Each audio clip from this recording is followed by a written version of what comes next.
യേശുവേ സ്തോത്രം, യേശുവേ ആരാധന, ഹല്ലേലൂയ. നമുക്കെല്ലാവർക്കും എഴുന്നേറ്റ് നിൽക്കാം. കൃപാസനം 4-ാം ചൊവ്വ മരിയൻ ഉടമ്പടി ധ്യാനത്തിലേക്ക് നമ്മൾ പ്രവേശിക്കുകയാണ്. ഈശോയ്ക്ക് നമുക്ക് നന്ദി പറയാം. കാരണം 2004 ഡിസംബർ 7-ാം തീയതി ഇതുപോലെയുള്ള ഒരു ദിവ്യകാരുണ്യ ആരാധനാ മധ്യയാണ് പരിശുദ്ധ അമ്മ ഈ കൃപാസനം അൾത്താരയിൽ ബഹുമാനപ്പെട്ട ജോസഫ് അച്ഛന് പ്രത്യക്ഷപ്പെട്ടുകൊണ്ട് ദുരന്തമുണ്ടാകാൻ പോകുന്നു, പ്രാർത്ഥിക്കണമെന്ന് അരുളി ചെയ്തത്. അതുകൊണ്ട് തന്നെ ഓരോ ആരാധനയിലും പരിശുദ്ധ അമ്മയുടെ വലിയ മധ്യസ്ഥമാണ് ഈ ആരാധനയിൽ പങ്കെടുത്ത് പ്രാർത്ഥിക്കുന്ന ഓരോ മക്കൾക്കും ലഭിക്കുന്നത്.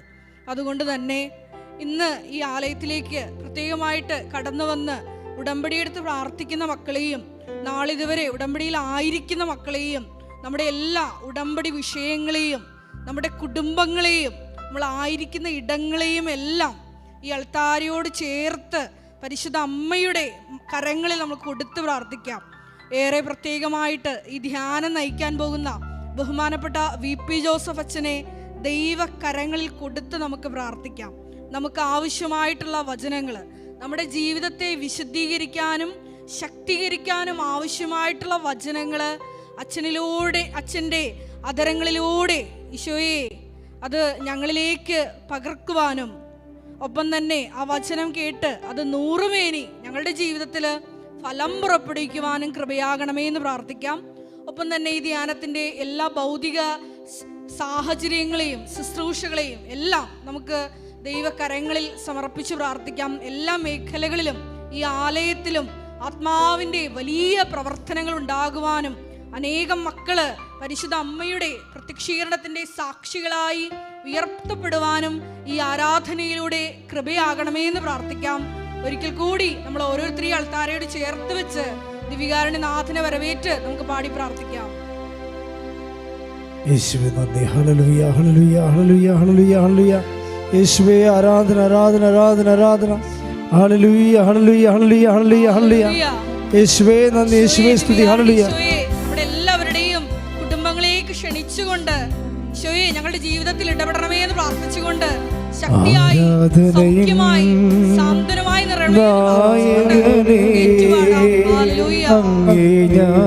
ആരാധിക്കും. അഭിഷേകത്തെ തരുന്നവനെ അങ്ങേ ഞാൻ ആരാധിക്കും. ആരാധനയിൻ നായകനെ അങ്ങേ ഞാൻ ആരാധിക്കും. അഭിഷേകത്തെ തരുന്നവനെ അങ്ങേ ഞാൻ ആരാധിക്കും. ഹല്ലേലൂയ ഹല്ലേലൂയ ഹല്ലേലൂയ ആമേൻ. ഹല്ലേലൂയ ഹല്ലേലൂയ ഹല്ലേലൂയ ആമേൻ. ശ്രമത്തി പാടാം. ഹല്ലേലൂയ ഹല്ലേലൂയ ഹല്ലേലൂയ ആമേൻ. ഹല്ലേലൂയ ഹല്ലേലൂയ ഹല്ലേലൂയ ആമേൻ. യേശുവേ ആരാധന ആരാധന ആരാധന. എല്ലാവരും സ്തുതിക്കട്ടെ. ഹല്ലേലൂയ ഹല്ലേലൂയ. നമ്മുടെ കുടുംബങ്ങളിലേക്ക് നമ്മുടെ വിഷയങ്ങളിലേക്ക് ശക്തിയായി കടന്നു വരണമേ എന്ന് പ്രാർത്ഥിക്കുന്നു. ഞങ്ങളെ വിശുദ്ധീകരിക്കണമേ എന്ന് പ്രാർത്ഥിക്കുന്നു. ശക്തിപ്പെടുത്തണമേ എന്ന് പ്രാർത്ഥിക്കുന്നു. ആരാധന ആരാധന ആരാധന. യേശുവേ നന്ദി, യേശുവേ സ്തുതി, യേശുവേ ആരാധന ആരാധന. ആദിയും നീയേ അന്തവും നീയേ അങ്ങേ ഞാൻ ആരാധിക്കും. ആദിയും നീ അന്തവും നീ അങ്ങേ ഞാൻ ആരാധിക്കും.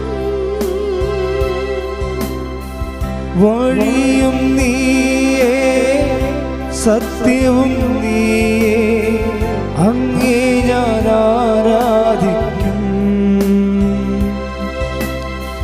വഴിയും നീ, സത്യവും നീ, അങ്ങേ ഞാൻ ആരാധിക്കും. അങ്ങേ ഞാൻ ആരാധിക്കും എന്റെ യേശുവേ, അങ്ങേ ഞാൻ ആരാധിക്കും. കൈകൾ വീശി പാടാം. ഹല്ലേലൂയാ ഹല്ലേലൂയാ ഹല്ലേലൂയാ ആമേൻ. ഹല്ലേലൂയാ ഹല്ലേലൂയാ ഹല്ലേലൂയാ ആമേൻ. ശക്തിയോട് ചേർന്ന് പാടാം. ഹല്ലേലൂയാ ഹല്ലേലൂയാ ഹല്ലേലൂയാ ആമേൻ.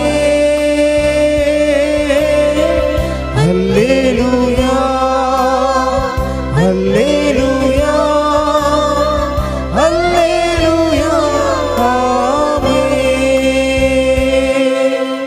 പരിശുദ്ധ പരമ ദിവ്യകാരുണ്യത്തിന് എന്നേരവും ആരാധനയും സ്തുതിയും പുകഴ്ചയും ഉണ്ടായിരിക്കട്ടെ. പരിശുദ്ധ പരമ ദിവ്യകാരുണ്യത്തിന് എന്നേരവും ആരാധനയും സ്തുതിയും പുകഴ്ചയും ഉണ്ടായിരിക്കട്ടെ. പരിശുദ്ധ പരമ ദിവ്യകാരുണ്യത്തിന് എന്നേരവും ആരാധനയും സ്തുതിയും പുകഴ്ചയും ഉണ്ടായിരിക്കട്ടെ. കൃപാസനം പ്രത്യക്ഷീകരണ മധ്യസ്ഥ പ്രാർത്ഥന നമുക്ക് ഏറ്റു പ്രാർത്ഥിക്കാം. അമ്മേ പരിശുദ്ധ അമ്മേ, അമ്മേ പരിശുദ്ധ അമ്മേ, ദൈവമാതാവേ, ദൈവമാതാവേ, കൃപാസനത്തിലൂടെ ഞങ്ങൾക്കും ഞങ്ങളുടെ ദേശത്തിനും അമ്മ മാധ്യസ്ഥം തേടി തന്ന എല്ലാ അനുഗ്രഹങ്ങൾക്കും കൃപകൾക്കും ഞങ്ങളിപ്പോൾ ഹൃദയം നിറഞ്ഞ നന്ദി പറയുന്നു. പ്രാർത്ഥിക്കാം. Hallelujah hallelujah. നാളിതുവരെ ലഭിച്ച എല്ലാ കൃപകൾക്കും മഹത്വം ആരാധന ആരാധന. ഹല്ലേലൂയ ഹല്ലേലൂയ ഹല്ലേലൂയ ഹല്ലേലൂയ ആമേൻ. ഹല്ലേലൂയ ഹല്ലേലൂയ ഹല്ലേലൂയ ആമേൻ. പരിശുദ്ധ പരമ ദിവ്യകാരുണ്യത്തിന് എന്നേരവും ആരാധനയും സ്തുതിയും പുകഴ്ചയും ഉണ്ടായിരിക്കട്ടെ. പരിശുദ്ധ പരമ ദിവ്യകാരുണ്യത്തിന് എന്നേരവും ആരാധനയും സ്തുതിയും പുകഴ്ചയും ഉണ്ടായിരിക്കട്ടെ. പരിശുദ്ധ പരമ ദിവ്യകാരുണ്യത്തിന് എന്നേരവും ആരാധനയും സ്തുതിയും പുകഴ്ചയും ഉണ്ടായിരിക്കട്ടെ. അമ്മേ പരിശുദ്ധ അമ്മേ, അമ്മേ പരിശുദ്ധ അമ്മേ, ദൈവമാതാവേ, ദൈവമാതാവേ, 2004 ഡിസംബർ 7-ാം തീയതി 2004 ഡിസംബർ 7-ാം തീയതി ഉച്ചകഴിഞ്ഞ് 2:30 ഉച്ചകഴിഞ്ഞ് 2:30 കൃപാസനത്തിൽ സംഭവിച്ച അമ്മയുടെ പ്രത്യക്ഷപ്പെടലിനെ കുറിച്ച് തിരുസഭയ്ക്ക് സമർപ്പിച്ചിരിക്കുന്ന പഠനരേഖകളുടെ മേൽ വസ്തുനിഷ്ഠവും ദൈവശാസ്ത്ര വിധി പ്രകാരമുള്ളതുമായ അന്വേഷണ പഠനങ്ങൾ നടത്തി ആ പ്രത്യക്ഷപ്പെടലിലൂടെ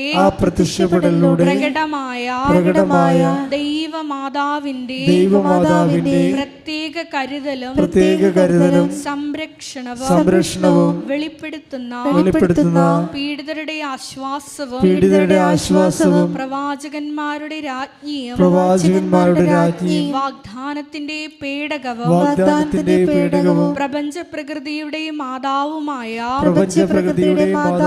പരിശുദ്ധ അമ്മയുടെ ഭക്തി തിരുസഭയിൽ കൂടുതൽ പ്രചരിച്ച് ജീവിതത്തിന്റെ ദുരിത ദുരന്ത അവസ്ഥകളിൽ അകപ്പെട്ട് കഴിയുന്ന അനേകായിരം മക്കൾക്ക് ദൈവത്തിന്റെ സാന്നിധ്യവും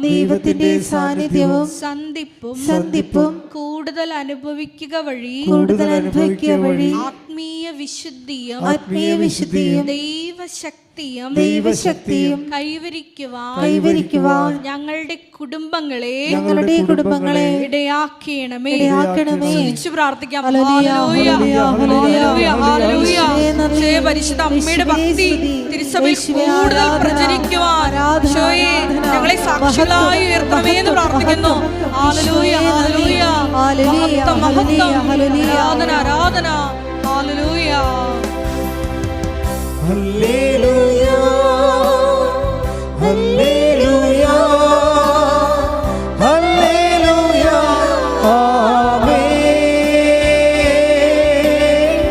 ഹല്ലേലൂയ, ഹല്ലേലൂയ, ഹല്ലേലൂയ, ആമേൻ.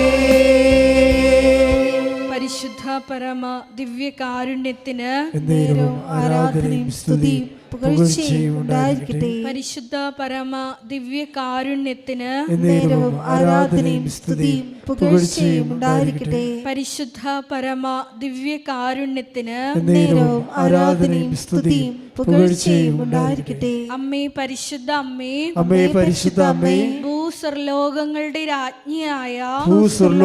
രാജ്ഞിയായ അങ്ങേയ്ക്ക് ഭൗമ സംരക്ഷണത്തിനായി പ്രപഞ്ച പ്രകൃതിയെ തന്നെ തിരുസഭ പ്രതിഷ്ഠിക്കുവാൻ ഈ പ്രത്യക്ഷീകരണം വഴി ഇടയാക്കണമേ.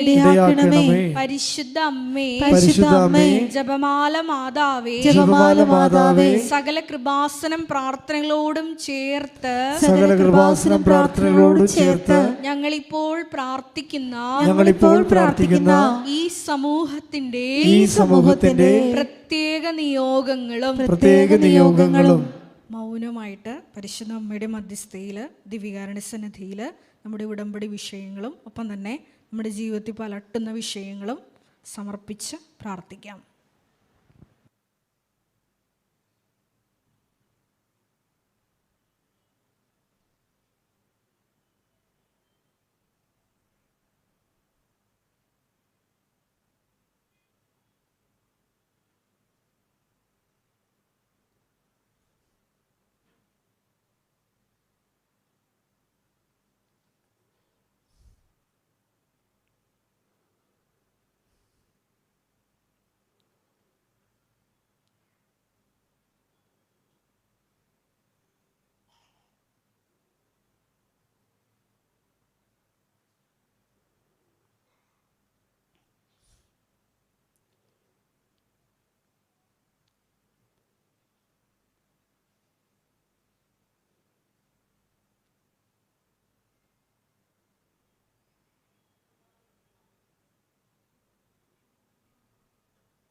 അമ്മയുടെ പ്രത്യക്ഷീകരണത്തിന്റെ ഈ അനുഗ്രഹവേളയിൽ ഞങ്ങൾക്ക് സാധിച്ചു തരുവാൻ കനിയണമേ. ആമേൻ. സ്തുതിച്ച് പ്രാർത്ഥിക്കാം. ഹല്ലേലൂയ, ഹല്ലേലൂയ, ഈശോയെ ആരാധന. ഹല്ലേലൂയ, ഹല്ലേലൂയ. ഈശോയെ അത്ഭുതങ്ങളാലും അടയാളങ്ങളാലും പരിശുദ്ധ അമ്മയുടെ പ്രത്യക്ഷീകരണം സഭ എത്രയും വേഗം പഠിക്കുവാൻ, അപ്പ തിരുമനസ്സാകുന്ന സമയം പഠിക്കുവാൻ കൃപയാകണമേ എന്ന് പ്രാർത്ഥിക്കുന്നു. ഹല്ലേലൂയ, ഹല്ലേലൂയ, ഹല്ലേലൂയ. നന്ദി യേശുവേ, യേശുവേ സ്തുതി. ഹല്ലേലൂയ, ഹല്ലേലൂയ, ഹല്ലേലൂയ, ഹല്ലേലൂയ. മഹത്വം, ആരാധന, ആരാധന. ഹല്ലേലൂയ. യേശുവേ നന്ദി, യേശുവേ ആരാധന.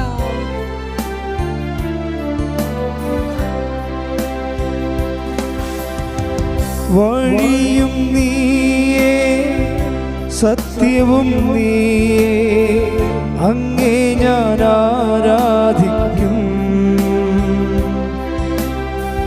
വഴിയും നീയേ, സത്യവും നീയേ, അങ്ങേ ഞാൻ ആരാധിക്കും. അങ്ങേ ഞാൻ ആരാധിക്കും. യേശുവേ, അങ്ങേ ഞാൻ ആരാധിക്കും. കരങ്ങൾ വീശി ഹല്ലേലൂയ, ഹല്ലേലൂയ, ഹല്ലേലൂയ,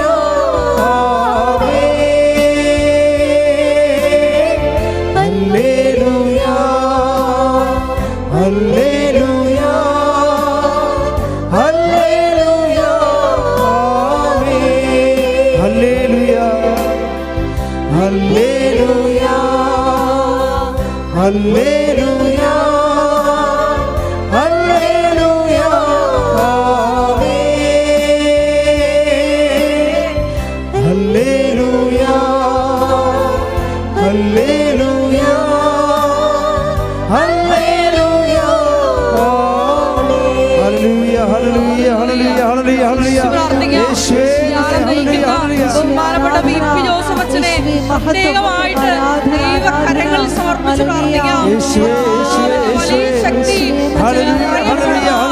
എല്ലാ ശാരീരിക ബുദ്ധിമുട്ടുകളും ഈശോയുടെ നാമത്തില് ഈശോയെ എടുത്തു മാറ്റണമേ എന്ന് പ്രാർത്ഥിക്കുന്നു. ഹല്ലേലൂയ ഹല്ലേലൂയ മഹത്വം മഹത്വം ആരാധന ആരാധന. ഈ ധ്യാനം ഷക്കീന ടെലിവിഷനിലൂടെ പങ്കെടുത്ത് പ്രാർത്ഥിക്കുന്ന എല്ലാ മക്കളെയും സമർപ്പിക്കുന്നു. ഷാലോം ടെലിവിഷനിലൂടെ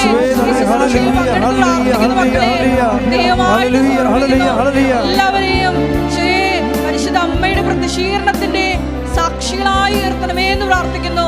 ഹല്ലേലൂയ ഹല്ലേലൂയ സ്തുതിച്ചു പ്രാർത്ഥിക്കാം. ഹല്ലേലൂയ മഹത്വം മഹത്വം ഹല്ലേലൂയ ഹല്ലേലൂയ യേശുവേ നന്ദി യേശുവേ ആരാധന.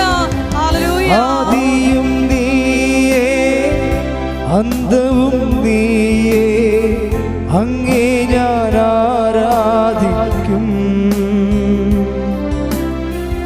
ആദിയും നീയേ അന്തവും നീയേ അങ്ങേ ഞാൻ ആരാധിക്കും.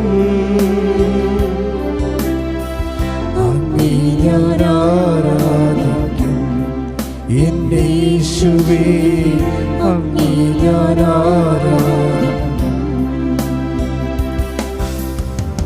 ഹല്ലേലൂയ ഹല്ലേലൂയ ഹല്ലേലൂയ ആമേൻ ഹല്ലേലൂയ ഹല്ലേലൂയ ഹല്ലേലൂയ ആമേൻ ഹല്ലേലൂയ ഹല്ലേലൂയ ഹല്ലേലൂയ ആമേൻ ഹല്ലേലൂയ ഹല്ലേലൂയ ഹല്ലേലൂയ ആമേൻ ഹല്ലേലൂയ ഹല്ലേലൂയ ഹല്ലേലൂയ ആമേൻ ഹല്ലേലൂയ ഹല്ലേലൂയ ഹല്ലേലൂയ ഹല്ലേലൂയ ഹല്ലേലൂയ ഹല്ലേലൂയ ഹല്ലേലൂയ യേശുവേ ഹല്ലേലൂയ ആരാധന ആരാധന. ഹല്ലേലൂയ ഹല്ലേലൂയ ഹല്ലേലൂയ ഹല്ലേലൂയ യേശുവേ നന്ദി നന്ദി നന്ദി കർത്താവേ ഹല്ലേലൂയ ഹല്ലേലൂയ ഹല്ലേലൂയ ആരാധന ആരാധന. ഹല്ലേലൂയ ഹല്ലേലൂയ ഹല്ലേലൂയ ഹല്ലേലൂയ ഹല്ലേലൂയ പ്രാർത്ഥിക്കുന്നവരുടെ യേശുവേ യേശുവേ ദൈവമായിട്ടുള്ള രോഗാവസ്ഥകളെ സമർപ്പിച്ച് പ്രാർത്ഥിക്കുന്നു. ഹല്ലേലൂയ ഹല്ലേലൂയ ഹല്ലേലൂയ എന്ന് പ്രാർത്ഥിക്കുന്നു. പ്രത്യേക ജീവിത ദുരിതങ്ങളിലൂടെ കടന്നു പോകുന്ന മക്കളെ സമർപ്പിച്ച് പ്രാർത്ഥിക്കുന്നു. എല്ലാവരെയും ഈശോയെ അനുഗ്രഹിക്കണമേ എന്ന് യേശുവേ യേശുവേ യേശുവേ ഹല്ലേലൂയ ഹല്ലേലൂയ ഹല്ലേലൂയ ആരാധന ആരാധന. ഹല്ലേലൂയ ഹല്ലേലൂയ ഹല്ലേലൂയ ഹല്ലേലൂയ യേശുവേ ആരാധന ആരാധന ആരാധന യേശുവേ മഹത്വം മഹത്വം ഹല്ലേലൂയ ഹല്ലേലൂയ ഹല്ലേലൂയ ഹല്ലേലൂയ ആരാധന ആരാധന. ഹല്ലേലൂയ ഹല്ലേലൂയ യേശുവേ ആരാധന. ഹല്ലേലൂയ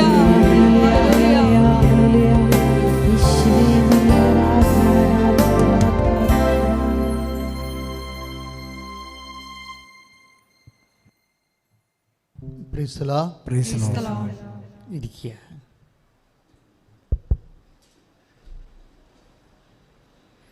പരിശുദ്ധ പരമദിവ്യകാരുണ്യത്തിന് ആരാധനയും സ്തുതിയും പുകഴ്ചയും ഉണ്ടായിരിക്കട്ടെ. പരിശുദ്ധ പരമദിവ്യകാരുണ്യത്തിന് ആരാധനയും സ്തുതിയും പുകഴ്ചയും ഉണ്ടായിരിക്കട്ടെ. പരിശുദ്ധ പരമദിവ്യകാരുണ്യത്തിന് ആരാധനയും സ്തുതിയും പുകഴ്ചയും ഉണ്ടായിരിക്കട്ടെ. എൻ്റെ പ്രിയപ്പെട്ടവരെ, ഇപ്പോഴ് അൾത്താരയിൽ എഴുന്നേറ്റ് നിൽക്കുന്ന സമയത്ത് എൻ്റെ മനസ്സിൽ വന്ന കർത്താവിൻ്റെ ഒരു ചിന്ത,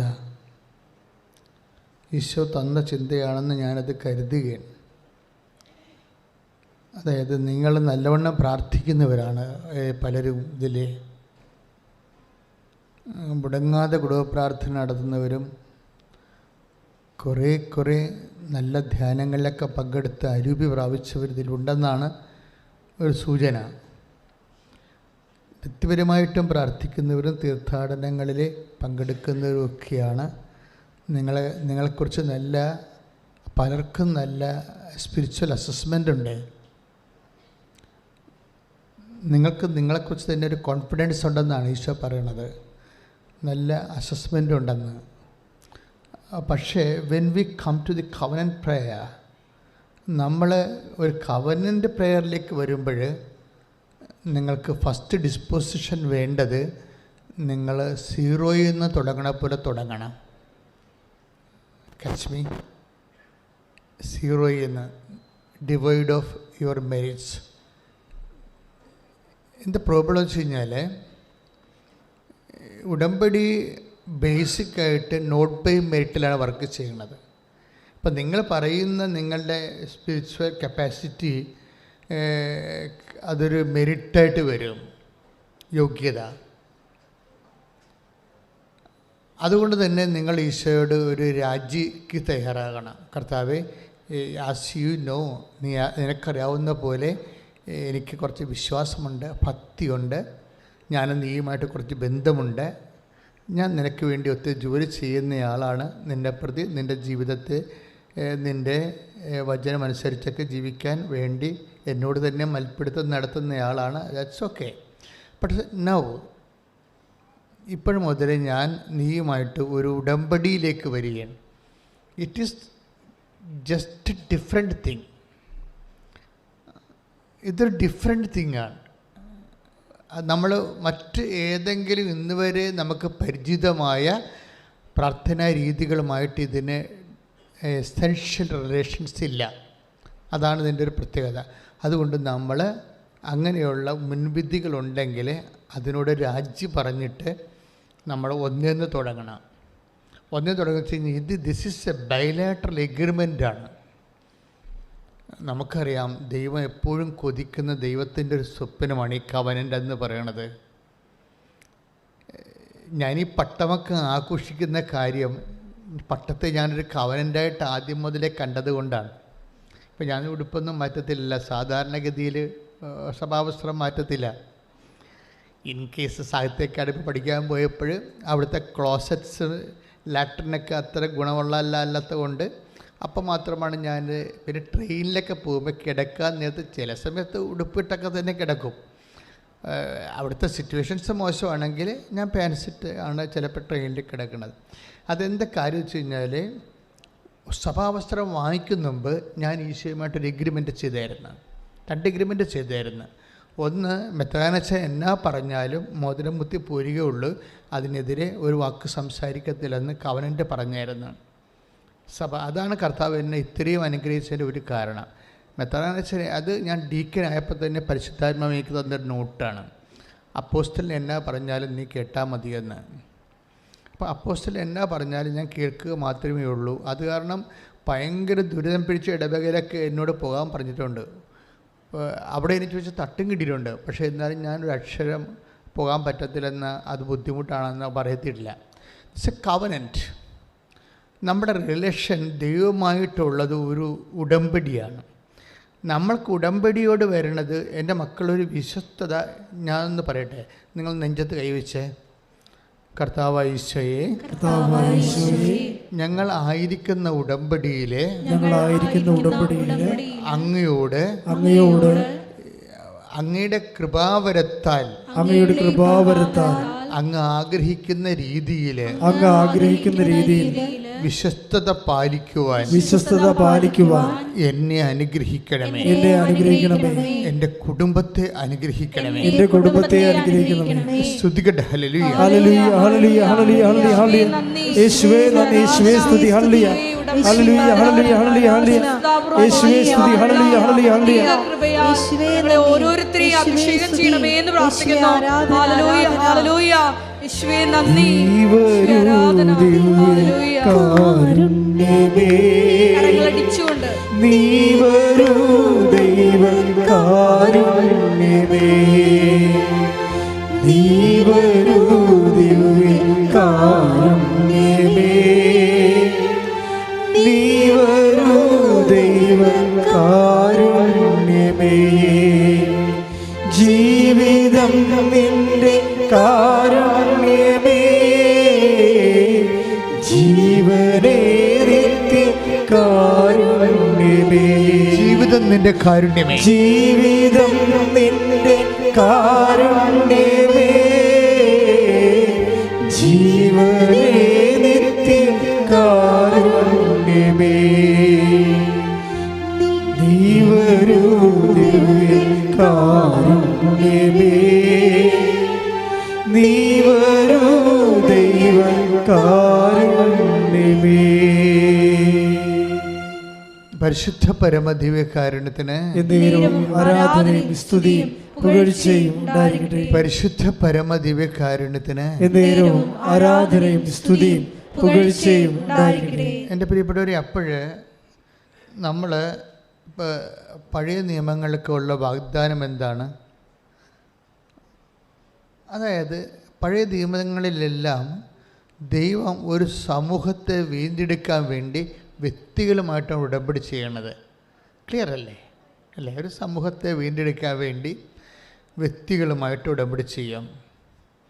അപ്പോൾ ഒരു വീണ്ടെടുപ്പ് വിഷയം വരുമ്പോൾ വില്ലനായിട്ട് വരുന്ന രണ്ട് കണ്ടൻറ്റുകളുണ്ട്. ഒന്ന് സ്പേസും രണ്ടാമത്തെ ടൈമുമാണ്.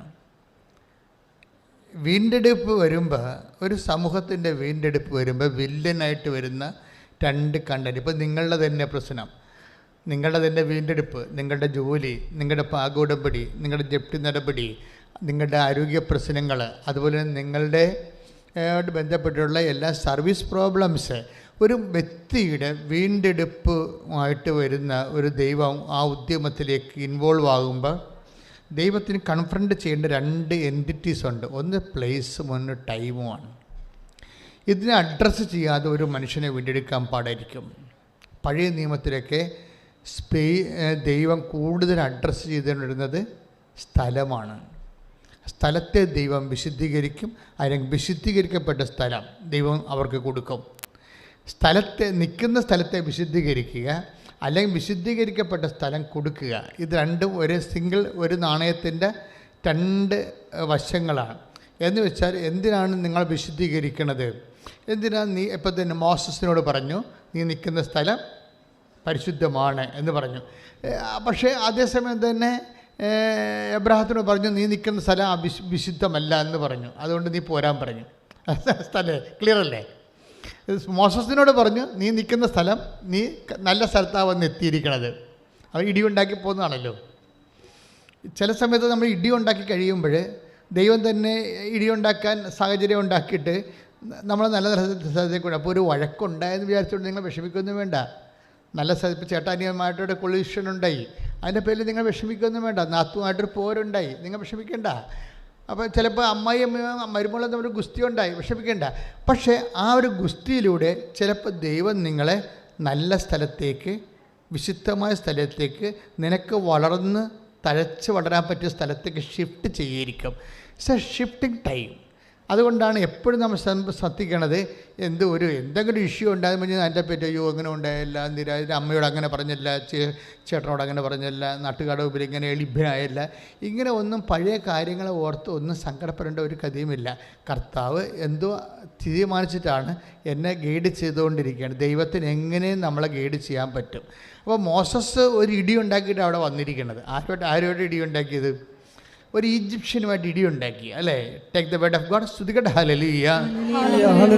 നീ വരൂ ദിവ്യകാരുണ്യമേ, നീ വരൂ ദിവ്യകാരുണ്യമേ, നീ വരൂ ദൈവകാരുണ്യമേ, നീ വരൂ ദിവ്യകാരുണ്യമേ, നീ വരൂ ദൈവകാരുണ്യമേ. ജീവനെ ജീവിതം നിന്റെ കാരുണ്യമേ, ജീവനേ നിത്യ കാരുണ്യമേ,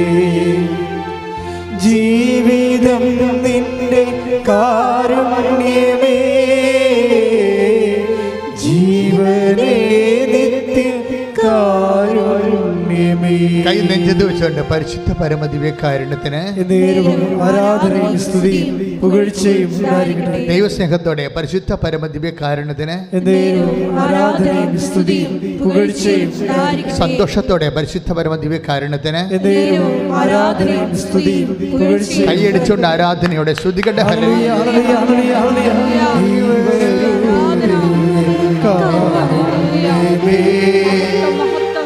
നീ വരൂ ദൈവകാരുണ്യമേ.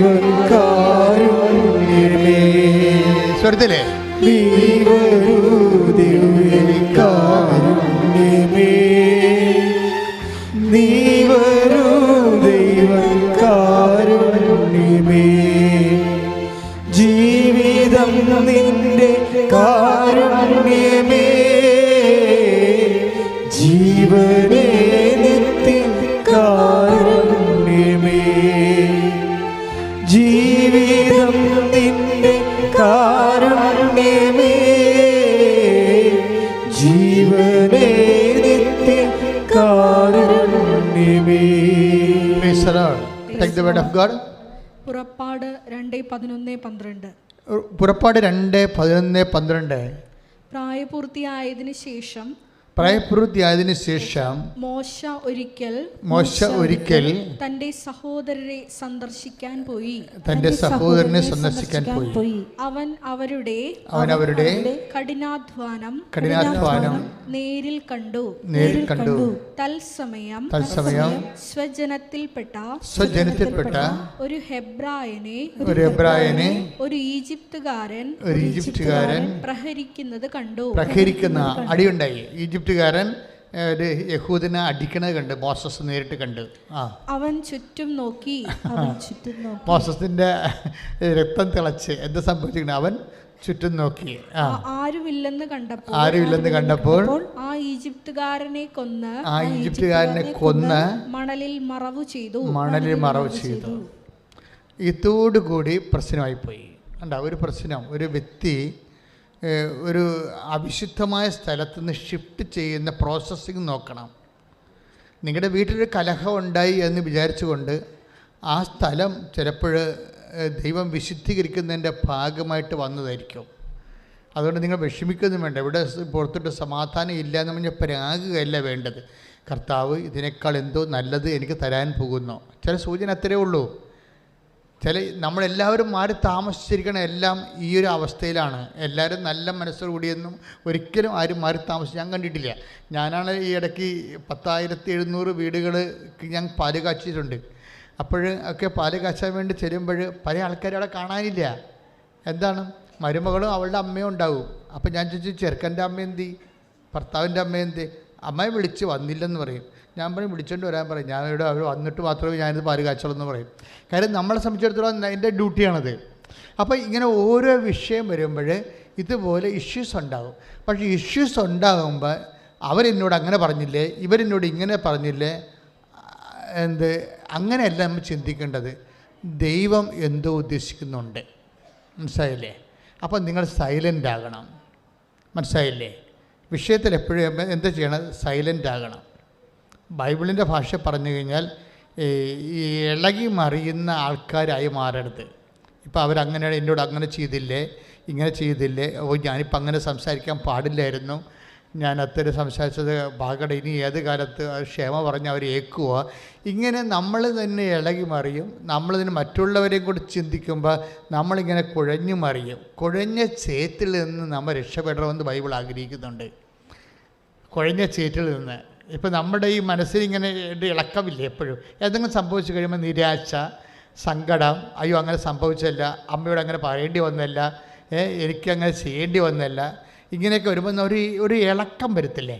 നമ്മുടെ മനസ്സിൽ തന്നെ ഒരു കുഴഞ്ഞ മനസ്സിലായിരിക്കും. നമുക്ക് ഉറക്കമില്ല, സ്വസ്ഥതയില്ല. അപ്പോൾ ഒരു ബൈബിൾ ഇതിനെ കുഴഞ്ഞ ചേറെന്നാണ് പറയണത്. കുഴഞ്ഞ ചേറിൽ നിന്ന് ബൈബിൾ ഷിഫ്റ്റ് ചെയ്യണം. എങ്ങോട്ടാണെന്നറിയാവോ? പാറപ്പുറത്തേക്ക് ഷിഫ്റ്റ് ചെയ്യും. അതാണ് ബൈബിളിൻ്റെ രീതി. കുഴഞ്ഞ ചേറായിരിക്കും. കുഴഞ്ഞ ചേറാണ് നിൻ്റെ മനസ്സിങ്ങനെ ചെയ്തു പോയ തെറ്റിനെ ഓർത്തിങ്ങനെ കുഴഞ്ഞു മറിഞ്ഞിരിക്കുകയാണ്. നിരാശയും സങ്കടവും കുറ്റബോധവും എല്ലാമായിട്ട്, ചിലപ്പോൾ വൈരാഗ്യവും, ചിലപ്പോൾ പകയും പ്രതികാരവും. അപ്പോൾ ഇതിന് ബൈബിൾ വിളിക്കണ പേര് കുഴഞ്ഞ ചേറെന്നാണ് വിളിക്കണത്. ഇന്ന് ഈ കുഴഞ്ഞ ചേറ്റ് വെച്ച് ദൈവം ഒന്നും ചെയ്യത്തില്ല. ക്ലിയറാണ്. കുഴഞ്ഞ ചേറ്റിൽ ദൈവം എന്ത് ചെയ്യുന്നത്? ദൈവം പറഞ്ഞ് ഷിഫ്റ്റ് ചെയ്യാൻ നോക്കും. ദൈവം എങ്ങോട്ട് ഷിഫ്റ്റ് ചെയ്യും? പാറപ്പുറത്തേക്ക് ഷിഫ്റ്റ് ചെയ്യും. അതാണ് സങ്കീർത്തനം പറയണത്. സങ്കീർത്തനം 42. ശ്രുതികട ഹല്ലേലൂയ. ഹല്ലേലൂയ ഹല്ലേലൂയ ഹല്ലേലൂയ ഹല്ലേലൂയ. യേശുവേ ആരാധന ആരാധന ആരാധന. ഹല്ലേലൂയ ഹല്ലേലൂയ ഹല്ലേലൂയ ഹല്ലേലൂയ ഹല്ലേലൂയ. യേശുവേ നന്ദി. നീ വരൂ ദിവ്യ കാരുണ്യമേ, നീ വരൂ ദൈവ കാരുണ്യമേ, നീ വരൂ ദിവ്യ കാരുണ്യമേ, നീ വരൂ ദൈവ കാരുണ്യമേ. ജീവിതം നിന്റെ കാരുണ്യമേ, ജീവനേ നിത്യ കാരുണ്യമേ, ജീവിതം നിന്റെ കാരുണ്യമേ, ജീവനേ നിത്യ കാരുണ്യമേ. ദൈവരൂ ദിവ്യ കാരുണ്യമേ, ദൈവരൂ ദൈവ കാരുണ്യമേ. ശ്രമിച്ച് ചെയ്ത് പാടാം. ദൈവരൂ ദിവ്യ കാരുണ്യമേ, ദൈവരൂ ദൈവ പരിശുദ്ധ പരമദിവ്യകാരുണ്യത്തിന് എന്നേരവും ആരാധനയും സ്തുതിയും പുകഴ്ചയും ഉണ്ടായിരിക്കട്ടെ. സങ്കീർത്തനം 42. സങ്കീർത്തനം 42. ഭീകരമായ ഗർത്തത്തിൽ നിന്നും എന്ന് പറഞ്ഞാൽ ഭീകരമായ ഗർത്തത്തിൽ നിന്നും, ഭീകരമായ ഗർത്തത്തിൽ നിന്നും, കുഴഞ്ഞ ചേറ്റിൽ നിന്നും, കുഴഞ്ഞ ചേറ്റിൽ നിന്നും അവിടുന്ന് എന്നെ കയറ്റി. എവിടെ കയറ്റിയെന്ന് പറഞ്ഞോളൂ. അടുത്ത വചനം വായിച്ചോളൂ. എന്റെ പാദങ്ങൾ പാറയിൽ ഉറപ്പിച്ചു, കാൽവയ്പ്പുകൾ സുരക്ഷിതമാക്കി. അപ്പൊ നേരത്തെ കാൽവെപ്പുകൾ സുരക്ഷിതമല്ലായിരുന്നു. അതാണ് വിഷയം. അപ്പൊ ദൈവം ഒരു ഷിഫ്റ്റിംഗ് നടത്തും. ചില സമയത്ത് മോസസിനെ ഷിഫ്റ്റ് ചെയ്യണം. കണ്ടില്ലേ? മോസസ് നിൽക്കുന്ന സ്ഥലത്ത് എന്താ സംഭവിച്ചിരിക്കുന്നത്? അവൻ അവൻ്റെ സഹോദരന്മാരെ കാണാൻ പോയി. സഹോദരന്മാരെ കണ്ടപ്പോൾ, ഇസ്രായേൽ സമൂഹത്തെ കാണാൻ പോയതാണ്. കണ്ടപ്പോൾ അവന് സങ്കടം വന്ന്. കാര്യം എന്താണ്? വൈക്കോലും വേണ്ട സംഭവങ്ങളൊന്നും കൊടുക്കത്തില്ല. അപ്പം ഇഷ്ടികയുടെ എണ്ണം ഫറവ് കുറക്കണില്ല. അപ്പോൾ കുറഞ്ഞ റിസോഴ്സ് കൊണ്ട്, വിഭവങ്ങൾ കൊണ്ട് കൂടുതൽ ക്വാണ്ടിറ്റീസ് ഉണ്ടാക്കാൻ വേണ്ടി വരുമ്പോൾ അവരടിയും മേടിക്കുന്നുണ്ട്. അങ്ങനെ അവസ്ഥ ഈജിപ്തുകാരനോട് മോസസിന് വെറുപ്പായി. ഈജിപ്തുകാരുടെ മൊത്തമുള്ള വെറുപ്പാണ് ഒരു ഈജിപ്തുകാരനെ കിട്ടിയപ്പോൾ അവനെ പിടിച്ച് കൊന്ന് മണ്ണിൽ പൊത്തിക്കളഞ്ഞത്. പക്ഷെ ഉടനെ ദൈവം ഈ കുഴഞ്ഞ ചേറ്റിൽ നിന്ന് ഇവനെ ഷിഫ്റ്റ് ചെയ്യണ കാണാം, അവിശുദ്ധമായ സ്ഥലത്ത് നിന്ന്. അപ്പം നമ്മൾ ഈ അവിശുദ്ധമായ സ്ഥലത്ത് വീണ്ടും നിന്നാൽ കൂടുതൽ ഇഷ്യൂസ് ഉണ്ടായിക്കൊണ്ടിരിക്കും. You must be shifted. അത് നിങ്ങൾ പറയണം, കർത്താവേ എന്നെ ഷിഫ്റ്റ് ചെയ്യണമെന്ന് പറയണം. നിങ്ങളുടെ മാനസികാവസ്ഥയായാം, പെരുമാറ്റ രീതികളാകാം. ഇപ്പം നിങ്ങൾ നിൽക്കുന്ന സ്ഥലത്ത് നിങ്ങൾക്ക് സ്വസ്ഥതയും സമാധാനം കിട്ടുന്നില്ലെങ്കിൽ നിങ്ങൾ കുഴഞ്ഞ ചേറ്റിലാണ് നിൽക്കുന്നത്. അപ്പോൾ കുഴഞ്ഞ ചേറ്റിൽ നിന്നാൽ ഉടനെ നിങ്ങൾക്ക് കിട്ടാനുള്ള വാഗ്ദാനം എന്താണ്? നിങ്ങളെ പാറയ്ക്ക് ദൈവം ഷിഫ്റ്റ് ചെയ്യും. അതാണ് വിഷയം. അപ്പോൾ തീർച്ചയായിട്ടും ഷിഫ്റ്റിങ് ഒരു പ്രധാനപ്പെട്ട ബൈബിളിലെ ഒരു പ്രധാനപ്പെട്ട രീതി. ഇപ്പോൾ പഴയ നിയമത്തിൽ എന്ന് പറയുന്നത് സ്ഥലമാണ് അഡ്രസ്സ് ചെയ്യണത്. ഇപ്പോൾ മോസസിനോടും ഇപ്പോൾ എബ്രാഹു അങ്ങനെ ചെയ്തത്. എബ്രാഹത്തിന് അതാണ് സംഭവിച്ചത്. അങ്ങേരും ഇതുപോലെ കുഴഞ്ഞ ചേറ്റി കിടക്കിയിരുന്നു. വിഗ്രഹാരാധനയും ദൈവത്തിനെ അറിയാത്ത ആൾക്കാരും പലതരത്തിലുള്ള പാപമാലിന്യങ്ങളിൽ പെട്ട മനുഷ്യരും അങ്ങനെ കുഴഞ്ഞ ഒരു ചേറ്റിൽ കിടക്കുന്ന അവസ്ഥയിൽ നിന്ന് എബ്രാഹത്തിനെ ദൈവം ഷിഫ്റ്റ് ചെയ്യും. ഹാരാനിൽ നിന്ന് വിളിച്ചോണ്ട് പോരും, കാനാൻ ദേശത്തേക്ക് വിളിച്ചോണ്ട് പോരും. അപ്പോൾ ദൈവം ഈ ഷിഫ്റ്റിംഗ് എന്ന് പറയുന്ന പ്രധാനപ്പെട്ട വിഷയമാണ്. അത് നമ്മുടെ ഒരു അവകാശമാണ്. മനസ്സിലായ? സങ്കടപ്പെടുന്ന എല്ലാവരുടെയും അവകാശമാണ് സങ്കേതമെന്ന് പറയണത്. മനസ്സിലായില്ലേ? സുരക്ഷിത സങ്കേതം. സങ്കടപ്പെടുന്ന എല്ലാവരുടെയും അവകാശമാണ് സുരക്ഷിതമായ സങ്കേതം. അത് നമ്മുടെ റൈറ്റാണ്. പക്ഷേ ഇത് പ്രോബ്ലം എന്ന് വെച്ച് കഴിഞ്ഞാൽ ഇതെങ്ങനെയാണ് പെട്ടെന്ന് ഒരു സുരക്ഷിത സങ്കേതം? ബൈബിളിൽ തന്നെ ദൈവത്തെ വിളിക്കണത് സുരക്ഷിത സങ്കേതമെന്നാണ് വിളിക്കണത്. കർത്താവിൻ്റെ സങ്കേതവും പാറയും കോട്ടയുമാണെന്ന്. Take the word of God. സ്തുതിക്കട്ടെ. ഹല്ലേലൂയ. ഹല്ലേലൂയ, ഹല്ലേലൂയ, ഹല്ലേലൂയ. യേശുവേ നന്ദി, യേശുവേ സ്തുതി, യേശുവേ ആരാധന, ആരാധന, ആരാധന. ഹല്ലേലൂയ. നീ എൻ്റെ സങ്കേതവും നീ എൻ്റെ കോട്ടയും നീ എൻ്റെ പ്രാണനാഥൻ നീ എൻ ദൈവം നീ എൻ്റെ സങ്കേതവും നീ എൻ്റെ കോട്ടയും നീ എൻ്റെ പ്രാണനാഥൻ നീ എൻ ദൈവം. പരിശുദ്ധ പരമ ദിവ്യ കാരുണ്യത്തിന് എന്നേരവും ആരാധനയും സ്തുതിയും പുകഴ്ചയും ഉണ്ടായിരിക്കട്ടെ. 91 സങ്കീർത്തനം 2 തിരുവചനം. സങ്കീർത്തനം 91:2. കർത്താവിനോട് എൻ്റെ സങ്കേതവും എൻ്റെ സങ്കേതവും എൻ്റെ കോട്ടയും എൻ്റെ കോട്ടയും ഞാൻ ആശ്രയിക്കുന്ന എൻ്റെ ദൈവവും എന്ന് പറയും. കർത്താവ് ആണ് ഈ പാറയെന്ന് പറയുന്ന ആള്. സങ്കേതം എന്ത് സംഭവിച്ച ഈജിപ്തുകാർ ഇപ്പം ഈ 91 സങ്കീർത്തനമില്ലേ, അതൊരു യുദ്ധ സങ്കീർത്തനത്തിൻ്റെ ഒരു യുദ്ധകാല പരിസ്ഥിതിയിൽ എഴുതിയ ഒരു സങ്കീർത്തനമാണ്. നമുക്ക് വാർ ടൈമില്ലേ, വാർ റൂം എന്നൊക്കെ പറയുന്നത്, വാർ ടൈം എന്നൊക്കെ പറഞ്ഞിട്ട് ഒരു യുദ്ധകാല പരിസ്ഥിതിയിൽ കുരുക്കപ്പെട്ട ഒരു സങ്കീർത്തനമാണ്. അതിൻ്റെ അകത്താണ് പറക്കുന്ന അസ്ത്രമൊക്കെ വരണത്. അതിൽ നിന്നാണ് പറഞ്ഞിരിക്കുന്നത്, കർത്താവ് എൻ്റെ റീഡ് അഗെയിൻ കർത്താവിനോട് എൻ്റെ സങ്കേതവും എൻ്റെ കോട്ടയും ഞാൻ ആശ്രയിക്കുന്ന എൻ്റെ ദൈവവും എന്ന് പറയും. അപ്പം നിങ്ങൾ സങ്കീർത്തനം കേട്ടിട്ട് പറയണ്ട, സ്വന്തമായിട്ടൊന്ന് പറഞ്ഞേ, കർത്താവ് എൻ്റെ സങ്കേതവും എൻ്റെ കോട്ടയുമാണ്. അതെന്താ ഞാൻ ആശ്രയിക്കുന്ന എൻ്റെ സങ്കേതവും കോട്ടയും എന്ന് പറഞ്ഞ കാരണം അത് യുദ്ധകാല പരിസ്ഥിതിയിലാണ്. ഒരു ഇസ്രയേലിലൊരു യുദ്ധം ഉണ്ടായിക്കഴിഞ്ഞാൽ ആൾക്കാർ ഇപ്പം തന്നെ ഈശോ പറഞ്ഞിട്ടില്ലേ, എന്താണ്, നിങ്ങളെ യൂദയായിൽ നിങ്ങളെ പീഡിപ്പിക്കുമ്പോൾ നിങ്ങൾ മലമുകളിലേക്ക് പോകട്ടെ എന്ന് പറയുന്നതെന്ന് വെച്ചാൽ മലമുകളിലൊക്കെ ഒത്തിരിയേറെ ഇതുപോലെ സങ്കേതങ്ങളുണ്ടാവും. ദാവീദും സാവോളും തമ്മിൽ യുദ്ധം ചെയ്തപ്പോഴും സാവോള് ഒളിച്ചിരുന്നതും അതുപോലെ തന്നെ ദാവീദ് ഒളിച്ചിരുന്നതുമൊക്കെ ഇതുപോലെ ഗുഹയിലാണ്.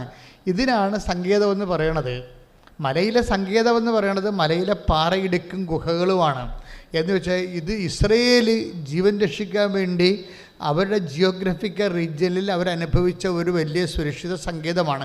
അതവർ ദൈവത്തേക്ക് ആട്രിബ്യൂട്ട് ചെയ്യുകയാണ്. എന്താണ് കാരണം? ഏത് ഗുഹയിലിരുന്നാലും ശത്രുക്കൾ വന്ന്, ഇപ്പം സാവോൾ ഗുഹയിലിരുന്നപ്പോൾ സാവോൾ വന്ന് അദ്ദേഹത്തിൻ്റെ മേലേക്ക് മുറിച്ചുകൊണ്ട് പോയില്ലേ, അപ്പോൾ അതൊന്നും സുരക്ഷിത സങ്കേതമാണെന്ന് പറഞ്ഞാൽ സുരക്ഷിതമല്ലല്ലോ. പക്ഷേ സുരക്ഷിതമായ സങ്കേതം കർത്താവ് മാത്രമാണ്. കൈയിടിച്ച് കർത്താവിനെ സ്തുതിക്കട്ടെ. നീ എൻ്റെ സങ്കേതവും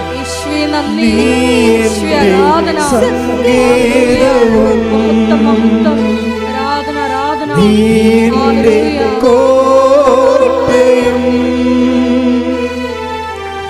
നീ എൻ്റെ പ്രാണനാഥൻ നീ എൻ ദൈവം. ആരാധിക്കും ഞാൻ പൂർണ്ണ ഹൃദയമോടെ, തേടും നിൻ മുഖം ജീവകാലമെല്ലാം, സേവിച്ചിടും ഞാൻ ഹൃദയവുമാ അടിയനിതാ അടിയനിതാ നാഥ അടിയനിതാ നാഥ അടിയനിതാ നാഥ അടിയനിതാ. പരിശുദ്ധ പരമദിവ്യകാരുണ്യത്തിന് എന്നേരവും ആരാധനയും സ്തുതിയും പുകഴ്ചയും ഉണ്ടായിരിക്കട്ടെ. എൻ്റെ മക്കളെ, ഇത് വളരെ ശ്രദ്ധയോടെ കേൾക്കേണ്ട ഒരു വചനമാണ്. നിങ്ങൾ പാറ എന്ന് പറയുമ്പോൾ, ഒരു കോട്ട എന്ന് പറയുമ്പോൾ ഇവിടെ ഇതൊന്നും അല്ല പ്രശ്നം. അതായത് കർത്താവിനെയാണ് ഇവർ പാറ എന്ന് വിളിക്കുന്നത്. എന്ന് വെച്ച് കഴിഞ്ഞാൽ ഈ നാശക്കുഴിയാണ്, കുഴഞ്ഞ ചേറെന്ന് പറഞ്ഞ നാശക്കുഴിയാണ്. എപ്പോഴും ആണ്ടുപോകാൻ നമ്മൾ ചിലപ്പോൾ ദുഃഖത്തിൽ ആണ്ടുപോകും, ചിലപ്പോൾ പ്രതികാരത്തിൽ ആണ്ടുപോകും, ചിലപ്പോൾ മ്ലേച്ഛതകളിൽ ആണ്ടുപോകും. അങ്ങനെയുള്ള സ്ഥലങ്ങളിൽ ദൈവത്തിന് പ്രവർത്തിക്കാൻ പറ്റാതെ വരും. That is the problem. അപ്പോൾ ദൈവത്തിന് സഹകരിക്കാൻ പറ്റുന്ന ഒരു ഇടത്തിലേക്ക് നിങ്ങളെ ഷിഫ്റ്റ് ചെയ്യണത്. അതാണ് എപ്പോഴും നിങ്ങൾ ശ്രദ്ധിക്കേണ്ടത്. അത് മോസസിന് പ്രതികാരം, വൈരാഗ്യം, മത്സരം, അങ്ങനെ കുഴഞ്ഞ ചേറ്റിൽ നിന്ന് ഇവനെ ഹൊറേബിലേക്ക് ഷിഫ്റ്റ് ചെയ്യും. ഈജിപ്തിൽ നിന്ന് ഹൊറേബിലേക്ക് ഷിഫ്റ്റ് ചെയ്യുമ്പോൾ ദൈവം പറഞ്ഞ വാക്ക് എന്താണ്? എനിക്കിവിടെ വെച്ച് നിന്നെ സഹായിക്കാനും നിന്നോടുകൂടെ പ്രവർത്തിക്കാനും പറ്റുന്ന ഒരു ഇടമാണ്. നിൻ്റെ ചെരുപ്പൂരി വെക്കണം. അത് പിന്നെ എന്ത് ചെയ്യണം? നീ നിൽക്കുന്ന സ്ഥലം പരിശുദ്ധം. നീ നിൽക്കുന്ന സ്ഥലം പരിശുദ്ധം എന്ന് പറയുമ്പോൾ എല്ലാ സ്ഥലവും പരിശുദ്ധമാണ്.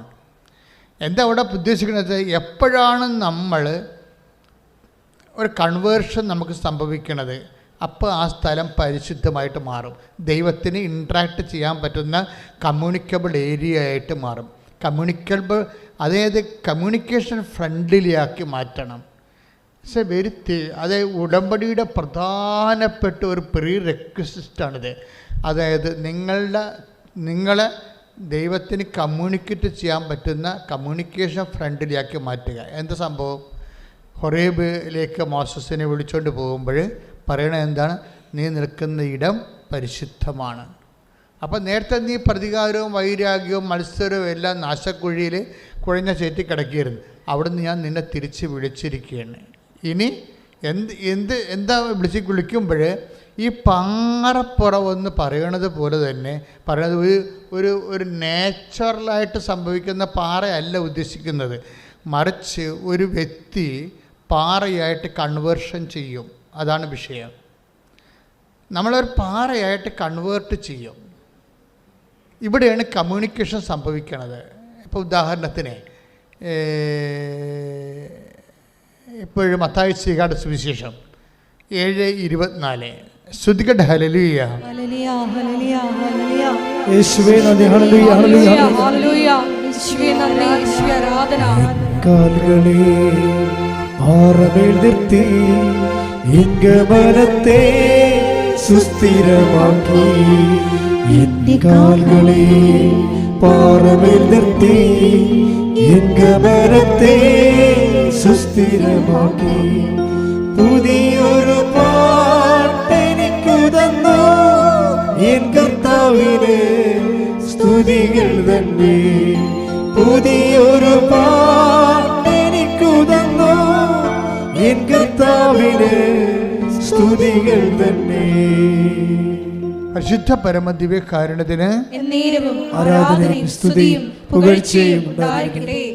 മത്തായി 7:24 എന്റെ ഈ വചനങ്ങൾ ശ്രവിക്കുകയും എൻ്റെ ഈ വചനങ്ങൾ ശ്രവിക്കുകയും എന്റെ ഈ വചനങ്ങൾ ശ്രവിക്കുകയും പറ എൻ്റെ ഈ വചനങ്ങൾ ശ്രവിക്കുകയും എന്റെ ഈ വചനങ്ങൾ ശ്രവിക്കുകയും അവ അനുസരിക്കുകയും ചെയ്യുന്നവൻ പാറമേൽ ഭവനം പണിത വിവേകമതിയായ മനുഷ്യന് തുല്യനായിരിക്കും. ഇതാണ് ഇതിൻ്റെ ഗുഡൻസ് എന്ന് പറയുന്നത്. വേറെ ചുമ്മാ പാറയും മണ്ണും പറയുകയല്ല.